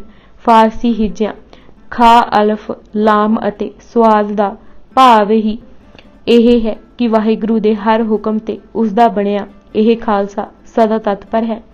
ਭਾਈ ਗੁਰਦਾਸ ਜੀ ਨੇ ਇਸੇ ਖਿਆਲ ਨੂੰ ਇੱਕ ਹੋਰ ਪੌੜੀ ਵਿੱਚ ਇਸੇ ਤਰ੍ਹਾਂ ਲਿਖਿਆ ਹੈ ਕਿ ਗੁਰੂ ਨਾਨਕ ਜੀ ਤੋਂ ਟੁਰੀ ਲਹਿਰ ਹੀ ਅੰਤ ਖਾਲਸਾ ਹੋ ਨਿਬੜੀ। ਪ੍ਰਾਚੀਨ ਪੰਥ ਪ੍ਰਕਾਸ਼ ਵਿੱਚ ਲਿਖਿਆ ਹੈ, ਦੋਹਰਾ ਖਾਲਸੋ ਹੋਵੇ ਖੁਦ ਖੁਦਾ, ਜਿਮ ਖੂਬੀ ਖੂਬ ਖੁਦਾਏ, ਆਨ ਨਾ ਮਾਨੇ ਆਣ ਕੀ, ਏਕ ਸੱਚੇ ਬਿਨ ਪਾਤਸ਼ਾਹੇ। ਰਹਿਤ ਇਹ ਖਾਲਸਾ ਤਾਂ ਹੀ ਕਾਇਮ ਹੁੰਦਾ ਹੈ ਜੋ ਕੇਸ ਰੱਖੇ, ਕਛਹਿਰੇ ਦਾ ਧਾਰਨੀ ਹੋਵੇ, ਕੜਾ ਪਹਿਨੇ, ਕੰਘਾ ਰੱਖੇ ਅਤੇ ਕਿਰਪਾਨ ਨੂੰ ਅੰਗ ਸੰਗ ਰੱਖੇ ਅਤੇ ਇੱਕ ਪਾਸੇ ਕੇਸਾਂ ਦੀ ਬੇਅਦਬੀ ਨਾ ਕਰੇ, ਅਪਾਖਿਆ ਦਾ ਪੁੱਠਾ ਨਾ ਖਾਏ, ਜਗਤ ਝੂਠ ਤੰਬਾਕੂ ਨਾ ਸੇਵੇ ਅਤੇ ਪਰ ਤਨ ਗਾਮੀ ਨਾ ਹੋਵੇ। ਖਾਲਸਾ ਉਹ ਹੀ ਹੈ ਜੋ ਇਹ ਪੰਜ ਹੁਕਮ ਸਿਰ ਮੱਥੇ ਤੇ ਮੰਨਦਾ ਹੈ ਅਤੇ ਚਾਰਾਂ ਨੂੰ ਤਿਲਾਜਲੀ ਦਿੰਦਾ ਹੈ। ਜਿੱਥੇ ਇਹ ਰਹਿਤ ਰੱਖ ਅਕਾਲ ਕੀ ਫੌਜ ਦਾ ਸਿਪਾਹੀ ਬਣਦਾ ਹੈ, ਉੱਥੇ ਸੰਤ ਤਾਈ ਵੀ ਹੱਥੋਂ ਨਹੀਂ ਛੱਡਣੀ। ਪੰਜ ਬਾਣੀਆਂ ਦਾ ਰੋਜ਼ ਪਾਠ ਕਰਨਾ ਹੈ। ਰਹਿਤ ਬਹਿਤ ਦੀ ਕਿਤਨੀ ਕੁ ਕਦਰ ਗੁਰੂ ਜੀ ਦੀ ਨਜ਼ਰ ਵਿੱਚ ਸੀ। ਉਸ ਦੀ ਸਾਖੀ ਗੁਰੂ ਕੀਆਂ ਸਾਖੀਆਂ ਵਿੱਚ ਇਸ ਤਰ੍ਹਾਂ ਆਉਂਦੀ ਹੈ ਕਿ ਭਾਈ ਪ੍ਰੇਮ ਦਾਸ ਉਦਾਸੀ ਨੂੰ ਅਨੰਦਪੁਰੋਂ ਆਪਣੇ ਪਿੰਡ ਲਓ ਜਾਣ ਦੀ ਆਗਿਆ ਹੋਈ ਤਾਂ ਉਸ ਕਿਹਾ ਇੱਥੇ ਤਾਂ ਨਿੱਤ ਪ੍ਰਤੀ ਆਪ ਜੀ ਦੇ ਦਰਸ਼ਨ ਹੁੰਦੇ ਹਨ, ਵਹਾਂ ਜਾ ਕੇ ਕੈਸੇ ਦਰਸ਼ਨ ਪਾਊਂਗਾ।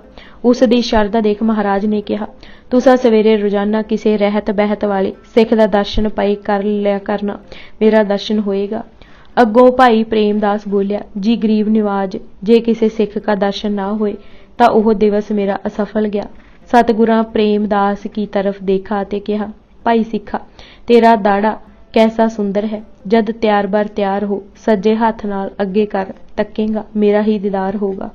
सिखा नू सरगुण स्वरूप महाकाल का बाणा लैके दिया है।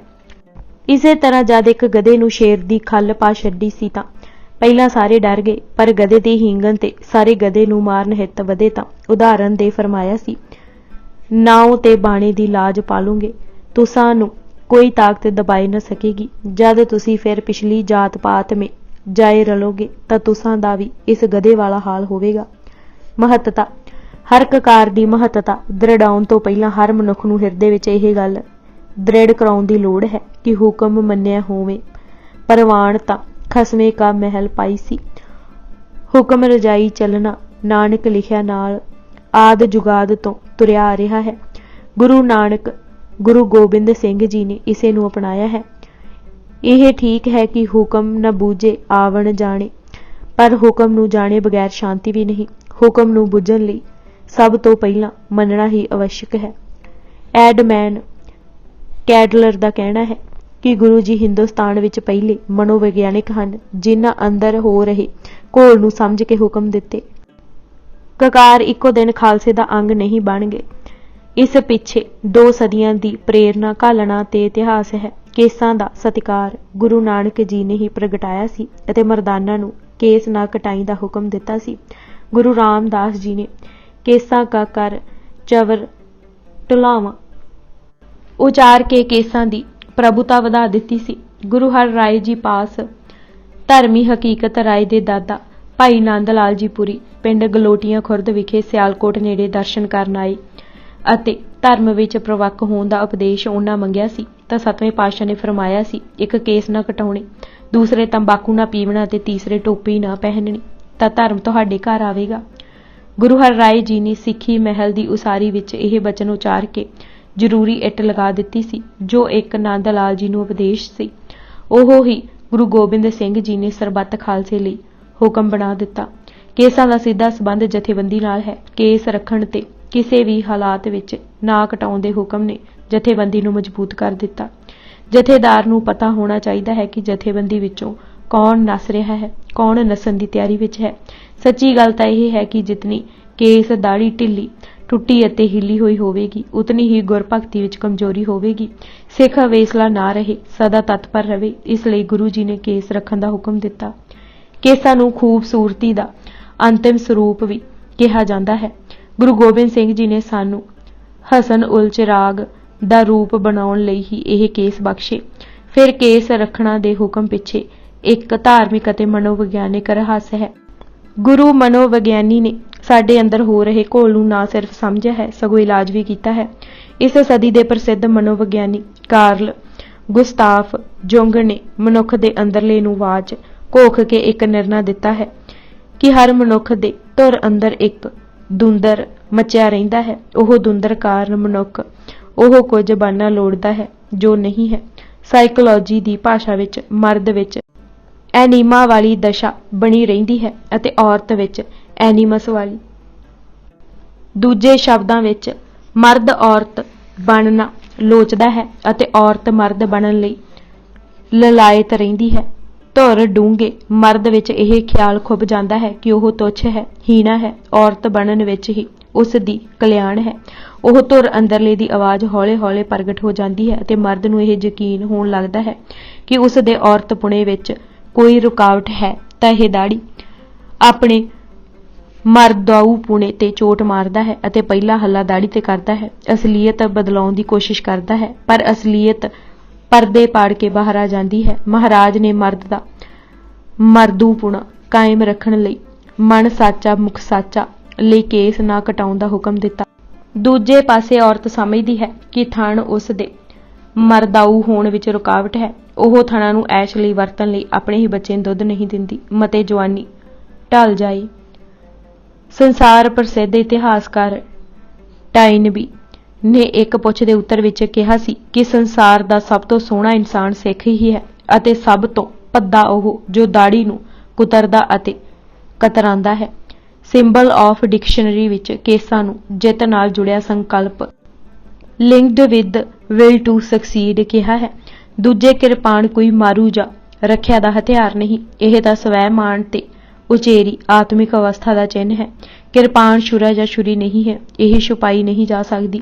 ਸਿੱਖ ਛੁਪਾ ਕੇ ਵਾਰ ਨਹੀਂ ਕਰਦਾ, ਲਲਕਾਰਦਾ ਹੈ। ਇਸ ਦੀ ਸਿਆਸਤ ਖੁੱਲੀ ਡੁੱਲੀ ਸਿਆਸਤ ਹੈ ਜਿਸ ਨੂੰ ਹੁਣ ਦੁਨੀਆ ਦੇ ਵੱਡੇ ਮੁਲਕ ਅਪਣਾ ਰਹੇ ਹਨ।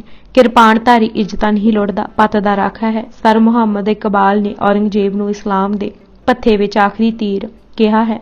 ਉਸ ਆਖਰੀ ਤੀਰ ਦੀ ਅਣੀ ਗੁਰੂ ਗੋਬਿੰਦ ਸਿੰਘ ਜੀ ਦੀ ਬਖਸ਼ੀ ਕਿਰਪਾਨ ਨੇ ਹੀ ਮੋੜੀ ਸੀ। ਸਦੀਆਂ ਤੋਂ ਜ਼ੁਲਮ ਕਰਦਾ ਰਾਜ ਖਾਲਸੇ ਦੀ ਤੇਗ ਨੇ ਹੀ ਮੁਕਾਇਆ। ਫਿਰ ਕਿਰਪਾਨ ਦੂਜੇ ਦੇ ਹਵਾਲੇ ਕਰ ਦਿਓ ਤਾਂ ਦੂਜੇ ਦੇ ਅਧੀਨ ਹੋ ਗਏ। ਸਿੱਖ ਨੇ ਸਿਆਸਤ ਆਪਣੇ ਹੱਥ ਰੱਖਣੀ ਹੈ, ਕਿਸੇ ਦੇ ਅਧੀਨ ਨਹੀਂ ਹੋਣਾ। ਤਲਵਾਰ ਅਤੇ ਕਿਰਪਾਨ ਦਾ ਅੰਤਰ ਦੱਸਦੇ ਸਰਦਾਰ ਪਟੇਲ ਨੇ ਪਾਰਲੀਮੈਂਟ ਵਿੱਚ ਇੱਕ ਪੁੱਛ ਦੇ ਉੱਤਰ ਵਿੱਚ ਕਿਹਾ ਸੀ ਕਿ ਜਦ ਤਲਵਾਰ ਕਿਸੇ ਸਿੱਖ ਦੇ ਪਾਸ ਚਲੀ ਜਾਂਦੀ ਹੈ ਤਾਂ ਕਿਰਪਾਨ ਹੋ ਜਾਂਦੀ ਹੈ। ਹਿੰਦੁਸਤਾਨ ਦੇ ਮੁੱਢਲੇ ਹੱਕਾਂ ਅਧਿਕਾਰਾਂ ਵਿੱਚ ਇਹ ਲਿਖੇ ਜਾਣ ਤੇ ਕਿ ਇੱਕ ਸਿੱਖ ਜਿੱਥੇ ਚਾਹੇ ਜਿਤਨੀ ਲੰਮੀ ਚਾਹੇ ਕਿਰਪਾਨ ਪਹਿਨ ਸਕਦਾ ਹੈ। ਦੇਖ ਇੱਕ ਨੇ ਸਵਾਲ ਕੀਤਾ ਤਾਂ ਪਟੇਲ ਨੇ ਇਹ ਉੱਤਰ ਦਿੱਤਾ ਸੀ, ਕਿਰਪਾ ਅਤੇ ਆਣ ਦਾ ਸੁਮੇਲ ਹੈ ਇਹ ਕਿਰਪਾਨ। ਤੀਜੇ ਕਛਹਿਰਾ ਸਦਾਚਾਰ ਦਾ ਚਿੰਨ੍ਹ ਹੈ। ਇਸੇ ਲਈ ਭਾਈ ਗੁਰਦਾਸ ਜੀ ਨੇ ਕਛਹਿਰੇ ਨੂੰ ਸ਼ੀਤ ਜਤ ਕੀ ਕੱਛ ਕਿਹਾ ਹੈ। ਕਛਹਿਰਾ ਬਖਸ਼ ਕੇ ਗੁਰੂ ਜੀ ਨੇ ਸਿੱਖ ਨੂੰ ਧਾਰਮਿਕ ਤੌਰ ਤੇ ਵੀ ਸੁਤੰਤਰ ਕਰ ਦਿੱਤਾ ਹੈ।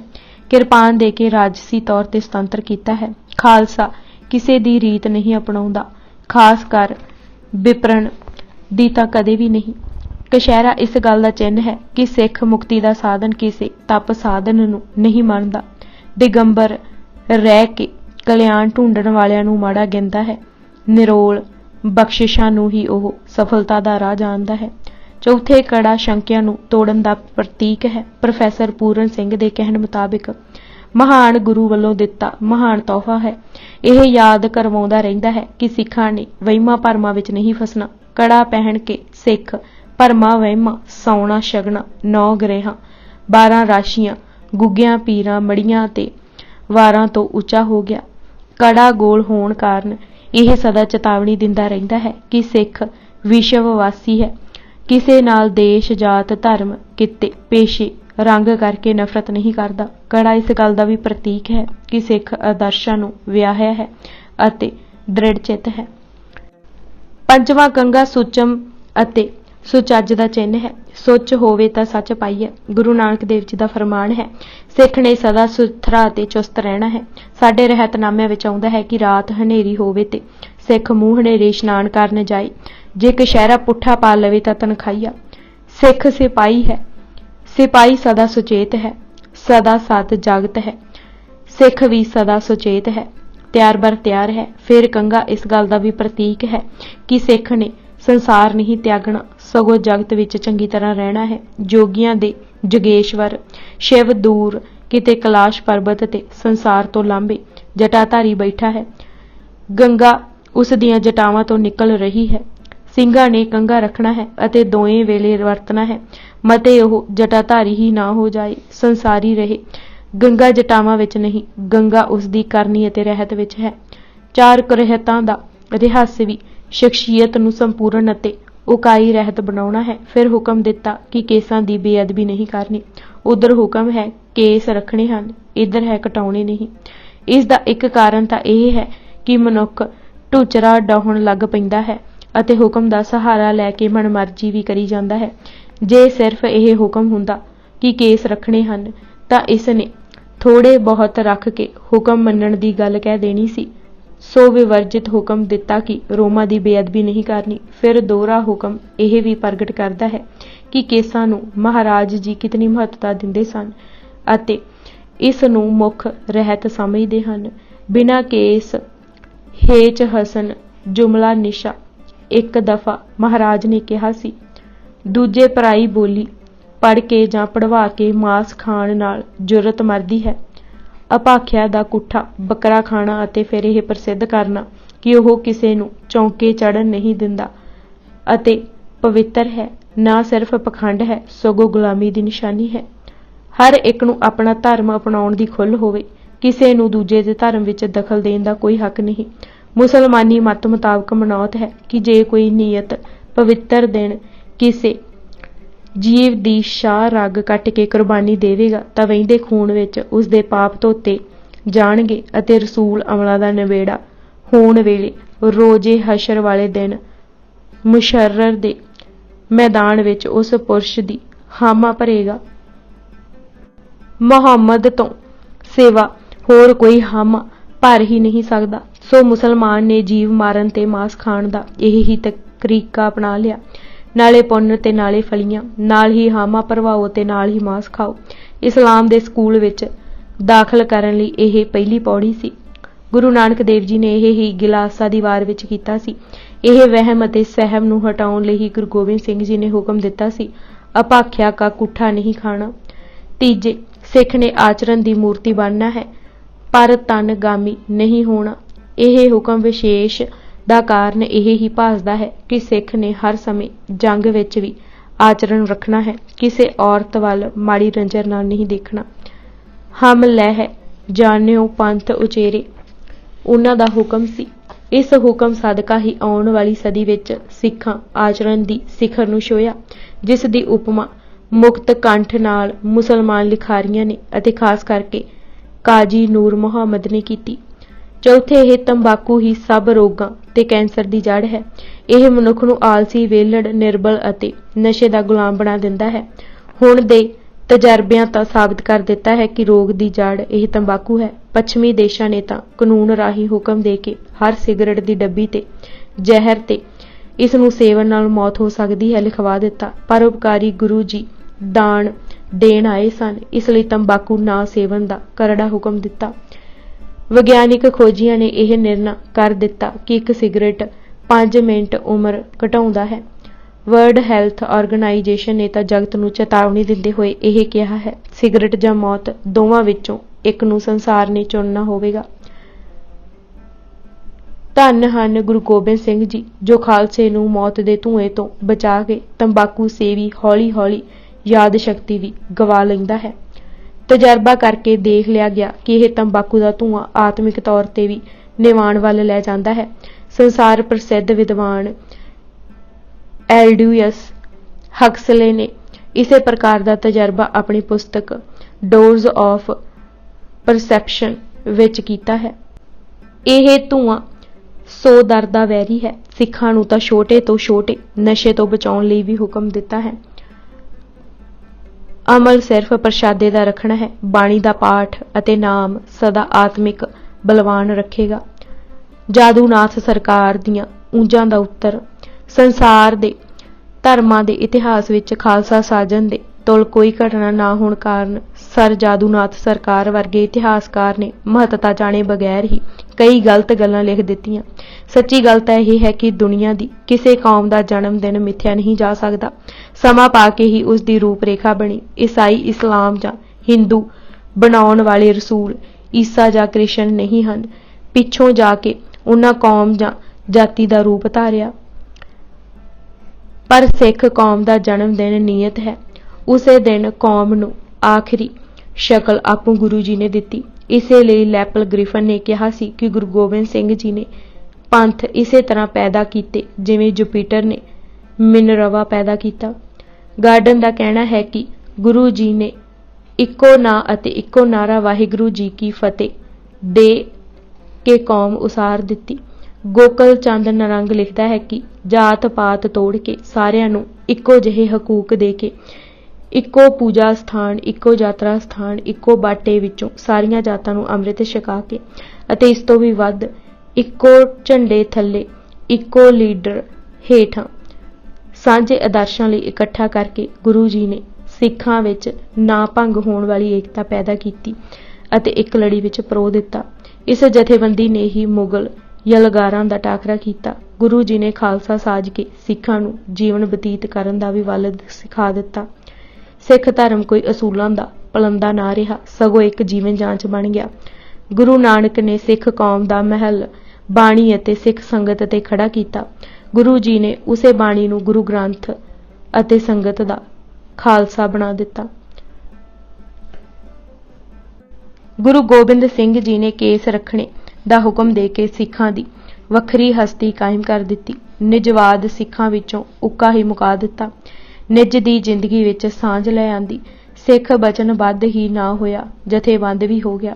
ਸਿੱਖ ਦੀ ਆਪਣੀ ਰਾਜਨੀਤੀ ਹੋ ਗਈ। ਸਿੱਖ ਆਖਿਆ ਵੀ ਕਰਦੇ ਸਨ, ਸਿੰਘ ਹੋਏ ਰਾਖਿਆ ਕਿ ਮਕਾਨ, ਐਰੇ ਗੈਰੇ ਕਾ ਮੰਗੈ ਫਰਮਾਨ, ਧੁਰ ਦਰਗਾਹੇ ਲਈ ਪਾਤਸ਼ਾਹੀ, ਸ਼੍ਰੀ ਸਤਿਗੁਰ ਕੇ ਮੁਖ ਤੇ ਪਾਈ। ਅੱਜ ਦੀ ਦੁਨੀਆ ਦਾ ਸਮਾਜ ਵਿਗਿਆਨੀ ਮਕੀਵਰ ਕਹਿੰਦਾ ਹੈ ਕਿ ਆਰਥਿਕ, ਰਾਜਨੀਤਿਕ, ਭਾਈਚਾਰਕ ਅਤੇ ਸਮਾਜਿਕ ਮਨੁੱਖ ਦੀ ਜ਼ਿੰਦਗੀ ਦੇ ਵੱਖੋ-ਵੱਖ ਅੰਗ ਅਤੇ ਪੱਖ ਹਨ। ਇਹ ਲੂਣਕੀ ਦੇ ਕੋਈ ਅੱਡ-ਅੱਡ ਖਾਨੇ ਨਹੀਂ ਹਨ।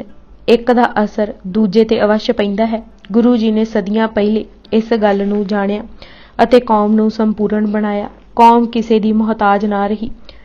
ਇਬਸਟਨ ਨੇ ਠੀਕ ਲਿਖਿਆ ਹੈ ਕਿ ਹਿੰਦੁਸਤਾਨ ਦੇ ਲੰਮੇ ਇਤਿਹਾਸ ਵਿੱਚ ਪਹਿਲੀ ਵਾਰ ਕੋਈ ਧਰਮ ਸਿਆਸੀ ਤਾਕਤ ਬਣਿਆ ਅਤੇ ਐਸੀ ਕੌਮ ਦਾ ਜਨਮ ਹੋਇਆ ਜੋ ਆਪਣੇ ਆਪ ਵਿੱਚ ਇੱਕ ਵੱਖਰੀ ਕਿਸਮ ਦੀ ਸੀ। ਹਿੰਦੁਸਤਾਨ ਨੇ ਐਸੀ ਕੌਮ ਕਦੇ ਨਹੀਂ ਸੀ ਵੇਖੀ। ਨੀਵੀਂ ਜਾਤ ਦੇ ਚੂੜੇ, ਚਮਿਆਰ, ਨਾਈ ਅਤੇ ਸ਼ਿੰਬਿਆਂ, ਜਿਨ੍ਹਾਂ ਕਦੇ ਸ਼ਸਤਰ ਨੂੰ ਹੱਥ ਤੱਕ ਨਹੀਂ ਸੀ ਲਗਾਇਆ ਅਤੇ ਜੋ ਉੱਚੀਆਂ ਜਾਤਾਂ ਦੇ ਪੈਰਾਂ ਥੱਲੇ ਲਿਤਾੜੇ ਜਾਂਦੇ ਰਹੇ ਸਨ, ਨੇ ਗੁਰੂ ਜੀ ਦੀ ਅਗਵਾਈ ਹੇਠਾਂ ਨਿਰੀ ਬਹਾਦਰੀ ਦੇ ਗੁਣ ਹੀ ਨਾ ਗ੍ਰਹਿਣ ਕੀਤੇ, ਸਗੋਂ ਦੁਖੀ ਇਨਸਾਨ ਲਈ ਆਪਾ ਵਾਰਨ ਲਈ ਤਿਆਰ ਹੋਏ। ਗੁਰੂ ਜੀ ਨੇ ਸਿੱਖਾਂ ਵਿੱਚੋਂ ਨਿਜਵਾਦ ਖਤਮ ਕਰਕੇ ਦੂਜੇ ਲਈ ਮਰਨ ਦਾ ਚਾਅ ਪੈਦਾ ਕੀਤਾ।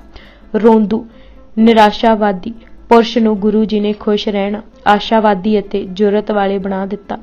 ਸਿੱਖ ਵਿੱਚ ਐਸਾ ਗੁਣ ਪੈਦਾ ਕਰ ਦਿੱਤਾ ਜੋ ਟੁੱਟ ਤੇ ਸਕਦਾ ਸੀ ਪਰ ਲਿਫ ਨਹੀਂ ਸੀ ਸਕਦਾ, ਜੋ ਜ਼ੁਲਮ ਦੀ ਵੱਧਦੀ ਲਹਿਰ ਅੱਗੇ ਚਟਾਨ ਬਣ ਕੇ ਖੜਾ ਹੋ ਜਾਏਗਾ, ਬੰਦ ਕਟਾ ਲਵੇਗਾ, ਖੋਪਰੇ ਲੋਹਾ ਲਵੇਗਾ, ਪਰ ਆਦਰਸ਼ ਹੱਥੋਂ ਨਹੀਂ ਛੱਡੇਗਾ। ਕਨਿੰਗਮ ਦੇ ਸ਼ਬਦਾਂ ਵਿੱਚ ਸਿੱਖਾਂ ਦੇ ਆਖਰੀ ਗੁਰੂ ਨੇ ਨਿਰਜਿੰਦ ਲੋਕਾਂ ਦੀਆਂ ਲੁਕੀਆਂ ਕਲਾਂ ਜਗਾ ਕੇ ਉਹਨਾਂ ਦੇ ਮਨਾਂ ਵਿੱਚ ਸਮਾਜਿਕ ਸੁਤੰਤਰਤਾ ਅਤੇ ਰਾਜਨੀਤਿਕ ਵਿਲੱਖਣਤਾ ਪੈਦਾ ਕਰਨ ਲਈ ਗੁਰੂ ਨਾਨਕ ਦੇ ਦੱਸੇ ਪਵਿੱਤਰ ਭਗਤੀ ਆਸ਼ੇ ਲਈ ਸਦੀਵੀ ਚਾਅ ਭਰਿਆ। ਸਰ ਜਾਦੂਨਾਥ ਸਰਕਾਰ ਨੇ ਸਿੱਖੀ ਦਾ ਪਿਛਵਾੜਾ ਨਾ ਜਾਣਦੇ ਹੋਏ ਹੀ ਉਕਾਈ ਖਾਧੀ ਹੈ ਅਤੇ ਪੁੱਠੇ ਨਿਰਣੇ ਲਏ ਹਨ। ਉਹ ਲਿਖਦਾ ਹੈ ਕਿ ਖਾਲਸਾ ਸਾਜ ਕੇ ਗੁਰੂ ਗੋਬਿੰਦ ਸਿੰਘ ਜੀ ਨੇ ਸਿੱਖਾਂ ਦੀਆਂ ਮਨੁੱਖੀ ਸ਼ਕਤੀਆਂ ਨੂੰ ਹੋਰ ਪਾਸਿਆਂ ਤੋਂ ਹਟਾ ਕੇ ਨਿਰੋਲ ਇੱਕ ਵਿਸ਼ੇਸ਼ ਲੀਹ ਤੇ ਪਾ ਦਿੱਤਾ। ਸਿੱਖ ਸਰਵਗੁਣ ਸੰਪੂਰਨ ਨਾ ਰਹੇ। ਗੁਰੂ ਸਾਹਿਬਾਨ ਨੇ ਸਿੱਖਾਂ ਦੀ ਪ੍ਰਾਥਮਿਕ ਏਕਤਾ ਅਤੇ ਧਾਰਮਿਕ ਸੰਗਠਨ ਨੂੰ ਨਿੱਜੀ ਸਫਲਤਾ ਅਤੇ ਰਾਜਨੀਤਿਕ ਉੱਨਤੀ ਦਾ ਸਾਧਨ ਬਣਾ ਲਿਆ। ਇਸ ਦਾ ਸਿੱਟਾ ਨਿਕਲਿਆ ਕਿ ਸਿੱਖਾਂ ਦੀ ਸਦੀਆਂ ਤੋਂ ਹੋ ਰਹੀ ਸਦਾਚਾਰਕ ਅਤੇ ਆਤਮਿਕ ਉੱਨਤੀ ਇੱਕਦਮ ਰੁਕ ਗਈ ਅਤੇ ਉਹ ਕੇਵਲ ਸਿਪਾਹੀ ਹੀ ਬਣ ਕੇ ਰਹਿ ਗਏ। ਸਰਕਾਰ ਦੀ ਇਸ ਲਿਖਤ ਤੋਂ ਇੰਜ ਪ੍ਰਗਟ ਹੁੰਦਾ ਹੈ ਕਿ ਖਾਲਸਾ ਕੋਈ ਗੁਰੂ ਨਾਨਕ ਜੀ ਦੇ ਆਸ਼ਿਆਂ ਦੇ ਉਲਟ ਸਾਜਿਆ ਗਿਆ ਸੀ। ਓਪਰੀ ਨਜ਼ਰ ਵਾਲਾ ਐਸਾ ਹੀ ਸਿੱਟਾ ਕੱਢੇਗਾ। ਗੋਕਲ ਚੰਦ ਨਰੰਗ ਨੇ ਇਸ ਦਾ ਉੱਤਰ ਬਹੁਤ ਢੁਕਵਾਂ ਇਹ ਕਹਿ ਕੇ ਦਿੱਤਾ ਹੈ ਕਿ ਜਿਸ ਤੇਗ ਨੇ ਖਾਲਸੇ ਦੀ ਸ਼ਾਨ ਫੈਲਾਈ, ਉਸ ਲਈ ਫੌਲਾਦ ਗੁਰੂ ਨਾਨਕ ਜੀ ਹੀ ਕਮਾ ਕੇ ਦੇ ਕੇ ਗਏ ਸਨ। ਜਿਸ ਬੂਟੇ ਨੇ ਗੁਰੂ ਨਾਨਕ ਜੀ ਵੇਲੇ ਫਲ ਦਿੱਤਾ, ਉਸ ਦੀ ਬਿਜਾਈ ਗੁਰੂ ਨਾਨਕ ਜੀ ਵੇਲੇ ਹੀ ਕੀਤੀ ਗਈ ਸੀ ਅਤੇ ਸਿੰਚਿਆ ਬਾਕੀ 8 ਗੁਰੂ ਸਾਹਿਬਾਨਾਂ ਨੇ ਸੀ। ਖਾਲਸੇ ਦੀ ਸਾਜਨਾ ਉਸੇ ਚਲਦੀ ਲਹਿਰ ਦੀ ਇੱਕ ਵਹਾਅ ਸੀ। ਗੁਰੂ ਨਾਨਕ ਦੇਵ ਜੀ ਅਤੇ ਬਾਕੀ ਗੁਰੂ ਸਾਹਿਬਾਨਾਂ ਨੇ ਬਾਣੀ, ਵਿਚਾਰ, ਵਿਵੇਕ, ਸੁੱਚੀ ਕਿਰਤ, ਨਿਰਮਲ ਕਰਮ, ਸਿਮਰਨ ਤੇ ਨਾਮ ਦੇ ਨਾਲ ਮਨੁੱਖ ਦੀ ਉੱਤਮਤਾ, ਇਨਸਾਨੀ ਅਧਿਕਾਰਾਂ ਦੀ ਮਹੱਤਤਾ ਅਤੇ ਸਰਵ ਸਾਂਝੀਵਾਲਤਾ ਅਤੇ ਆਦਰਸ਼ਾਂ ਨੂੰ ਖੂਬ ਦ੍ਰਿੜ ਕਰ ਦਿੱਤਾ ਸੀ। ਜੀਵਨ ਆਸ਼ੇ ਕੁਝ ਹੋਰ ਉਚੇਰਾ ਕਰਨ ਲਈ ਹੀ ਪੰਥ ਦੀ ਸਾਜਨਾ ਕੀਤੀ। ਉੱਚੀ ਪੱਧਰ ਦੀ ਸਿਆਸਤ ਦਿੱਤੀ। ਸ਼ਬਦ ਨਾਲ ਸ਼ਸਤਰ ਦਾ ਸਤਿਕਾਰ ਕਾਇਮ ਕਰਾਇਆ। ਉਸ ਦੀ ਸਿਆਸਤ ਜ਼ਬਰ ਤੇ ਗਿਰਾਵਟ ਵਿਰੁੱਧ ਯੁੱਧ ਦੀ ਸਿਆਸਤ ਬਣਾ ਦਿੱਤੀ। ਇਹ ਕਹਿਣਾ ਤਾਂ ਬਿਲਕੁਲ ਹੀ ਨਿਰਮੂਲ ਹੈ ਕਿ ਗੁਰੂ ਗੋਬਿੰਦ ਸਿੰਘ ਜੀ ਨੇ ਖਾਲਸੇ ਨੂੰ ਨਿੱਜੀ ਲਾਭ ਲਈ ਵਰਤਿਆ। ਖਾਲਸਾ ਸਾਜਣ ਤੋਂ ਪਹਿਲਾਂ ਗੁਰੂ ਜੀ ਨੇ 7 ਜੰਗਾਂ ਲੜੀਆਂ ਸਨ। ਉਹਨਾਂ ਵਿੱਚੋਂ ਕੋਈ ਨਿੱਜੀ ਲਾਭ ਗੁਰੂ ਜੀ ਨੇ ਨਹੀਂ ਸੀ ਉਠਾਇਆ। ਤਖਤ ਤੇ ਬੈਠਣ ਵੇਲੇ ਉਹਨਾਂ ਪਾਸ ਕੇਵਲ ਮਾਖੋਵਾਲ ਦੀ ਉਹਨਾਂ ਨੇ ਪਿਤਾ ਵੱਲੋਂ ਜਰ ਖਰੀਦ ਧਰਤੀ ਸੀ, ਜੋ ਜੋਤੀ ਜੋਤ ਸਮਾਉਣ ਵੇਲੇ ਉਹ ਮਾਖੋਵਾਲ ਵੀ ਨਹੀਂ ਸੀ। 1 ਇੰਚ ਜ਼ਮੀਨ ਤੇ ਗੁਰੂ ਜੀ ਨੇ ਅਧਿਕਾਰ ਨਹੀਂ ਜਮਾਇਆ। ਇਹ ਕਹਿਣਾ ਵੀ ਧਾਰਮਿਕ ਭਾਵ ਘਟ ਗਏ ਹੋਰ ਫਜ਼ੂਲ ਬਾਤ ਹੈ। ਸੱਚੀ ਗੱਲ ਤਾਂ ਇਹ ਹੈ ਕਿ ਸਿੱਖਾਂ ਦਾ ਆਚਰਣ ਸਿਖਰਾਂ ਨੂੰ ਛੋਹਿਆ ਅਤੇ ਧਾਰਮਿਕ ਭਾਵ ਪਰਪੱਕ ਹੋਏ। ਜਿੱਥੇ ਗੁਰੂ ਜੀ ਨੇ ਕਿਰਪਾਨ ਪਹਿਨਣ ਦਾ ਹੁਕਮ ਦਿੱਤਾ, ਉੱਥੇ ਸੁਬਹ ਸ਼ਾਮ ਰਾਤ 5 ਬਾਣੀਆਂ ਦਾ ਪਾਠ ਕਰਨ ਦਾ ਵੀ ਹੁਕਮ ਦਿੱਤਾ। ਦੇਖਣ ਨੂੰ ਦੋ ਵਿਰੋਧੀ ਭਾਵਾਂ ਨੂੰ ਜੋੜਨਾ ਇੱਕ ਕਰਾਮਾਤ ਸੀ ਜੋ ਜਾਦੂਨਾਥ ਦੇ ਸਮਝ ਨਾ ਆਈ। ਸਿੱਖਾਂ ਨੂੰ ਹਰ ਸਮੇਂ ਵਾਹਿਗੁਰੂ ਦਾ ਜਾਪ ਕਰਨ ਅਤੇ ਨਾਲ ਦੁਸ਼ਮਣਾਂ ਨਾਲ ਟਾਕਰਾ ਕਰਨ ਲਈ ਤਿਆਰ ਕੀਤਾ। ਯੁੱਧ ਕਰਦਿਆਂ ਧੀਰਜ ਹੱਥੋਂ ਛੱਡਣ ਲਈ ਨਾ ਕਹਿਣਾ ਕਿ ਧਾਰਮਿਕ ਭਾਵ ਦਾ ਅਭਾਵ ਹੈ ਜਾਂ ਪਰਪੱਕਤਾ, ਕਾਇਰਤਾ ਨੂੰ ਅਧਾਰਮਿਕਤਾ ਜ਼ਰੂਰ ਕਿਹਾ। ਅਤੇ ਗੱਲ ਹੈ ਵੀ ਠੀਕ। ਜੇ ਅੰਤਰ ਪੂਜਾ ਕਰਨੀ ਹੈ ਤਾਂ ਬਾਹਰ ਕਤੇਬ ਪੜ੍ਹਨੇ ਹਨ ਤਾਂ ਇਸ ਨਾਲੋਂ ਅਧਾਰਮਿਕਤਾ ਚੰਗੀ। ਗੁਰੂ ਜੀ ਨੇ ਦਵੱਲੀ ਸ਼ਖਸੀਅਤ ਡਬਲ ਪਰਸਨੈਲਿਟੀ ਨੂੰ ਇਕਹਿਰੀ ਅਤੇ ਅਟੁੱਟ ਬਣਾਇਆ। ਜਿਸ ਕਰਮ ਦੀ ਸ਼ੋਭਾ ਹੋਣੀ ਚਾਹੀਦੀ ਹੈ ਉਸ ਦੀ ਆਲੋਚਨਾ ਕਰਨੀ ਇਤਿਹਾਸ ਨਾਲ ਅਤੇ ਗੁਰੂ ਨਾਲ ਬੇਇਨਸਾਫੀ ਹੈ। ਇਹੋ ਜਿਹੇ ਉਪਦੇਸ਼ ਕੋਈ ਸਰਵਗੁਣ ਸੰਪੂਰਨ ਆਗੂ ਹੀ ਦੇ ਸਕਦਾ ਸੀ। ਮਕਾਲਫ ਨੇ ਵੀ ਇਹ ਹੀ ਲਿਖਿਆ ਹੈ ਕਿ ਗੁਰੂ ਜੀ ਨੇ ਸਿੱਖਾਂ ਨੂੰ ਉਪਦੇਸ਼ ਹੀ ਇਹ ਦਿੱਤਾ ਕਿ ਉਹ ਘਰਾਂ ਵਿੱਚ ਹੀ ਉਦਾਸੀਆਂ ਵਾਲੀ ਅਵਸਥਾ ਧਾਰਨ ਕਰਨ, ਘਰਾਂ ਨੂੰ ਹੀ ਜੰਗਲ ਸਮਝ ਕੇ ਦਿਲੋਂ ਸਾਧੂ ਬਣਨ, ਘੱਟ ਨੀਂਦ ਲੈਣ, ਥੋੜ੍ਹਾ ਖਾਣ ਅਤੇ ਦਇਆ, ਨਿਮਰਤਾ, ਖੇਮਾ, ਸੰਤੋਖ ਦੀ ਅਮਲੀ ਵਰਤੋਂ ਕਰਨ। ਮੈਕਾਲਫ ਫਿਰ ਲਿਖਦਾ ਹੈ ਕਿ ਗੁਰੂ ਸਾਹਿਬ ਨੇ ਇਸ ਗੱਲ ਦੀ ਵੀ ਚੇਤਾਵਨੀ ਦਿੱਤੀ ਹੈ ਕਿ ਜੇ ਸਿੱਖ ਗਿਆਨ ਅਤੇ ਭਗਤੀ ਮਾਰਗ ਤੋਂ ਖੁੰਝ ਗਏ ਤਾਂ ਵੱਡੀ ਤੋਂ ਵੱਡੀ ਰਾਜਨੀਤਿਕ ਸ਼ਕਤੀ ਅਤੇ ਫੌਜੀ ਸ਼ਕਤੀ ਵੀ ਉਹਨਾਂ ਦੀ ਰੱਖਿਆ ਨਹੀਂ ਕਰ ਸਕੇਗੀ। ਇਤਿਹਾਸ ਦੇ ਅਗਲੇ ਪੰਨਿਆਂ ਤੋਂ ਕੋਈ ਅਣਜਾਣ ਪੁਰਸ਼ ਹੀ ਇਹ ਆਖ ਸਕਦਾ ਹੈ ਕਿ ਸਿੱਖ ਕੌਮ ਦੀ ਉੱਨਤੀ ਬੰਦ ਹੋ ਗਈ। ਸਿੱਖੀ ਦੀ ਪੂਰਨਤਾ ਦੀ ਇੱਟ ਲਗਾਉਣੀ ਕੋਈ ਬੰਦ ਕਰਨੀ ਨਹੀਂ, ਸਗੋਂ ਉੱਨਤੀ ਦੇ ਮਾਰਗ ਤੇ ਟੋਰਨਾ ਹੈ। ਜਿਸ ਤੇਜ਼ੀ ਨਾਲ ਖਾਲਸੇ ਨੇ ਆਉਣ ਵਾਲੇ ਸਮੇਂ ਵਿੱਚ ਤਰੱਕੀ ਕੀਤੀ, ਉਹ ਜਾਦੂਨਾਥ ਦੇ ਕੱਢੇ ਨਤੀਜਿਆਂ ਨੂੰ ਗਲਤ ਸਾਬਿਤ ਕਰ ਦਿੰਦਾ ਹੈ। ਜ਼ੁਲਮ ਅਤੇ ਜ਼ਾਲਮ ਨੂੰ ਮੁਕਾਉਣ ਲਈ ਖਾਲਸੇ ਨੇ ਜਿਸ ਜੁਰਅਤ ਦਾ ਪ੍ਰਗਟਾ ਕੀਤਾ, ਉਹ ਖਾਲਸਾ ਸਾਜਣ ਦੇ ਕਰਮ ਨੂੰ ਠੀਕ ਸਾਬਿਤ ਕਰਨ ਲਈ ਕਾਫੀ ਹੈ। ਇੰਦੂ ਭੂਸ਼ਣ ਬੈਨਰਜੀ ਦੇ ਸ਼ਬਦਾਂ ਵਿੱਚ ਇਹ ਹੀ ਕਹਿਣਾ ਬਣਦਾ ਹੈ ਕਿ ਜੇ ਕੋਈ ਇਹ ਕਹਿੰਦਾ ਹੈ ਕਿ ਗੁਰੂ ਗੋਬਿੰਦ ਸਿੰਘ ਜੀ ਨੇ ਧਾਰਮਿਕ ਲਹਿਰ ਨੂੰ ਛੁਟਿਆ ਕੇ ਰਾਜਨੀਤਿਕ ਉੱਨਤੀ ਦਾ ਸਾਧਨ ਬਣਾ ਲਿਆ, ਉਹ ਆਪਣੇ ਸਾਹਮਣੇ ਇੱਕ ਉਲਟ ਸਵਾਲ ਰੱਖਦਾ ਹੈ ਕਿ ਰਾਜਨੀਤਿਕ ਆਜ਼ਾਦੀ ਤੇ ਸਿਪਾਹੀਆਨਾ ਜ਼ਿੰਦਗੀ ਦਾ ਧਰਮ ਨਾਲ ਅਜੋੜ ਹੈ। ਧਰਮ ਦੇ ਮਾਰਗ ਤੇ ਟੁਰਦਿਆਂ ਵੀ ਰਾਜਨੀਤਿਕ ਘੋਲ ਘੁਲੇ ਜਾ ਸਕਦੇ ਹਨ ਅਤੇ ਸਿੱਖਾਂ ਨੇ ਘੁਲੇ। ਫੈਡਰਿਕ ਪਿਨਕਾਟ ਨੇ ਠੀਕ ਲਿਖਿਆ ਹੈ ਕਿ ਖਾਲਸਾ ਵਾਹਿਗੁਰੂ ਦੇ ਭੈ ਵਿੱਚ ਟੁਰਦੇ ਲੋਕਾਂ ਦੀ ਉਹ ਜਥੇਬੰਦੀ ਹੈ ਜਿਨ੍ਹਾਂ ਲਈ ਗੁਰੂ ਨਾਨਕ ਜੀ ਨੇ ਬੱਝਵੀਆਂ ਰੀਤਾਂ ਰਸਮਾਂ ਦੀਆਂ ਬੇੜੀਆਂ ਤੋਂ ਆਜ਼ਾਦੀ, ਵਾਹਿਗੁਰੂ ਸਾਹਵੇਂ ਬਰਾਬਰੀ ਅਤੇ ਭਰਾਤਰੀ ਭਾਵ ਦਾ ਦਾਅਵਾ ਕੀਤਾ ਸੀ। ਇਸੇ ਲਈ ਖਾਲਸੇ ਨੂੰ ਧਾਰਮਿਕ ਖੇਤਰ ਵਿੱਚ ਦੈਵੀ ਸਮਾਜਵਾਦ ਨਾਲ ਤੁਲਨਾ ਦਿੱਤੀ ਜਾਂਦੀ ਹੈ। ਪੰਥ ਸਾਜਣ ਦੀ ਮਹੱਤਤਾ ਬਾਰੇ ਆਪੂ ਗੁਰੂ ਜੀ ਨੇ ਫਰਮਾਇਆ ਸੀ, ਸ਼੍ਰੀ ਮੁਖ ਤੇ ਕਹਿ ਪੁੰਨ ਸਮਝਾਇਓ, ਹਮ ਨੇ ਉੱਤਮ ਪੰਥ ਚਲਾਇਓ, ਲੋਕ ਪਰਲੋਕ ਵੇਖੇ ਸੁਖਦਾਇਕ, ਰਾਜ ਤੇਜ ਜੁਤ ਹਵੇ ਰਿਦਕਾਇਕ, ਤਿਸ ਜਹਾਜ਼ ਪਰ ਚੜਿਓ ਸੁਜਾਏ, ਕੀਂਟੀ ਤੇ ਗਯੰਦ ਬਿਨ ਜਾਏ, ਜੇ ਸਿਆਲ ਸਮ ਸਭ ਤੇ ਡਰੇ, ਬਣੇ ਸਿੰਘ ਸਿੰਘ ਨਾਮ ਜੂ ਧਰੇ। ਅੱਜ ਅਸੀਂ ਪੁਰਖ ਭਗਵੰਤ ਜੀਵਨੀ ਗੁਰੂ ਗੋਬਿੰਦ ਸਿੰਘ ਜੀ ਕਿਤਾਬ ਦੇ 190 ਪੰਨੇ ਪੜ੍ਹ ਚੁੱਕੇ ਹਾਂ। ਬਾਕੀ ਦੀ ਕਿਤਾਬ ਅਸੀਂ ਅਗਲੇ ਭਾਗ ਵਿੱਚ ਪੜ੍ਹਾਂਗੇ। ਵਾਹਿਗੁਰੂ ਜੀ ਕਾ ਖਾਲਸਾ, ਵਾਹਿਗੁਰੂ ਜੀ ਕੀ ਫਤਿਹ।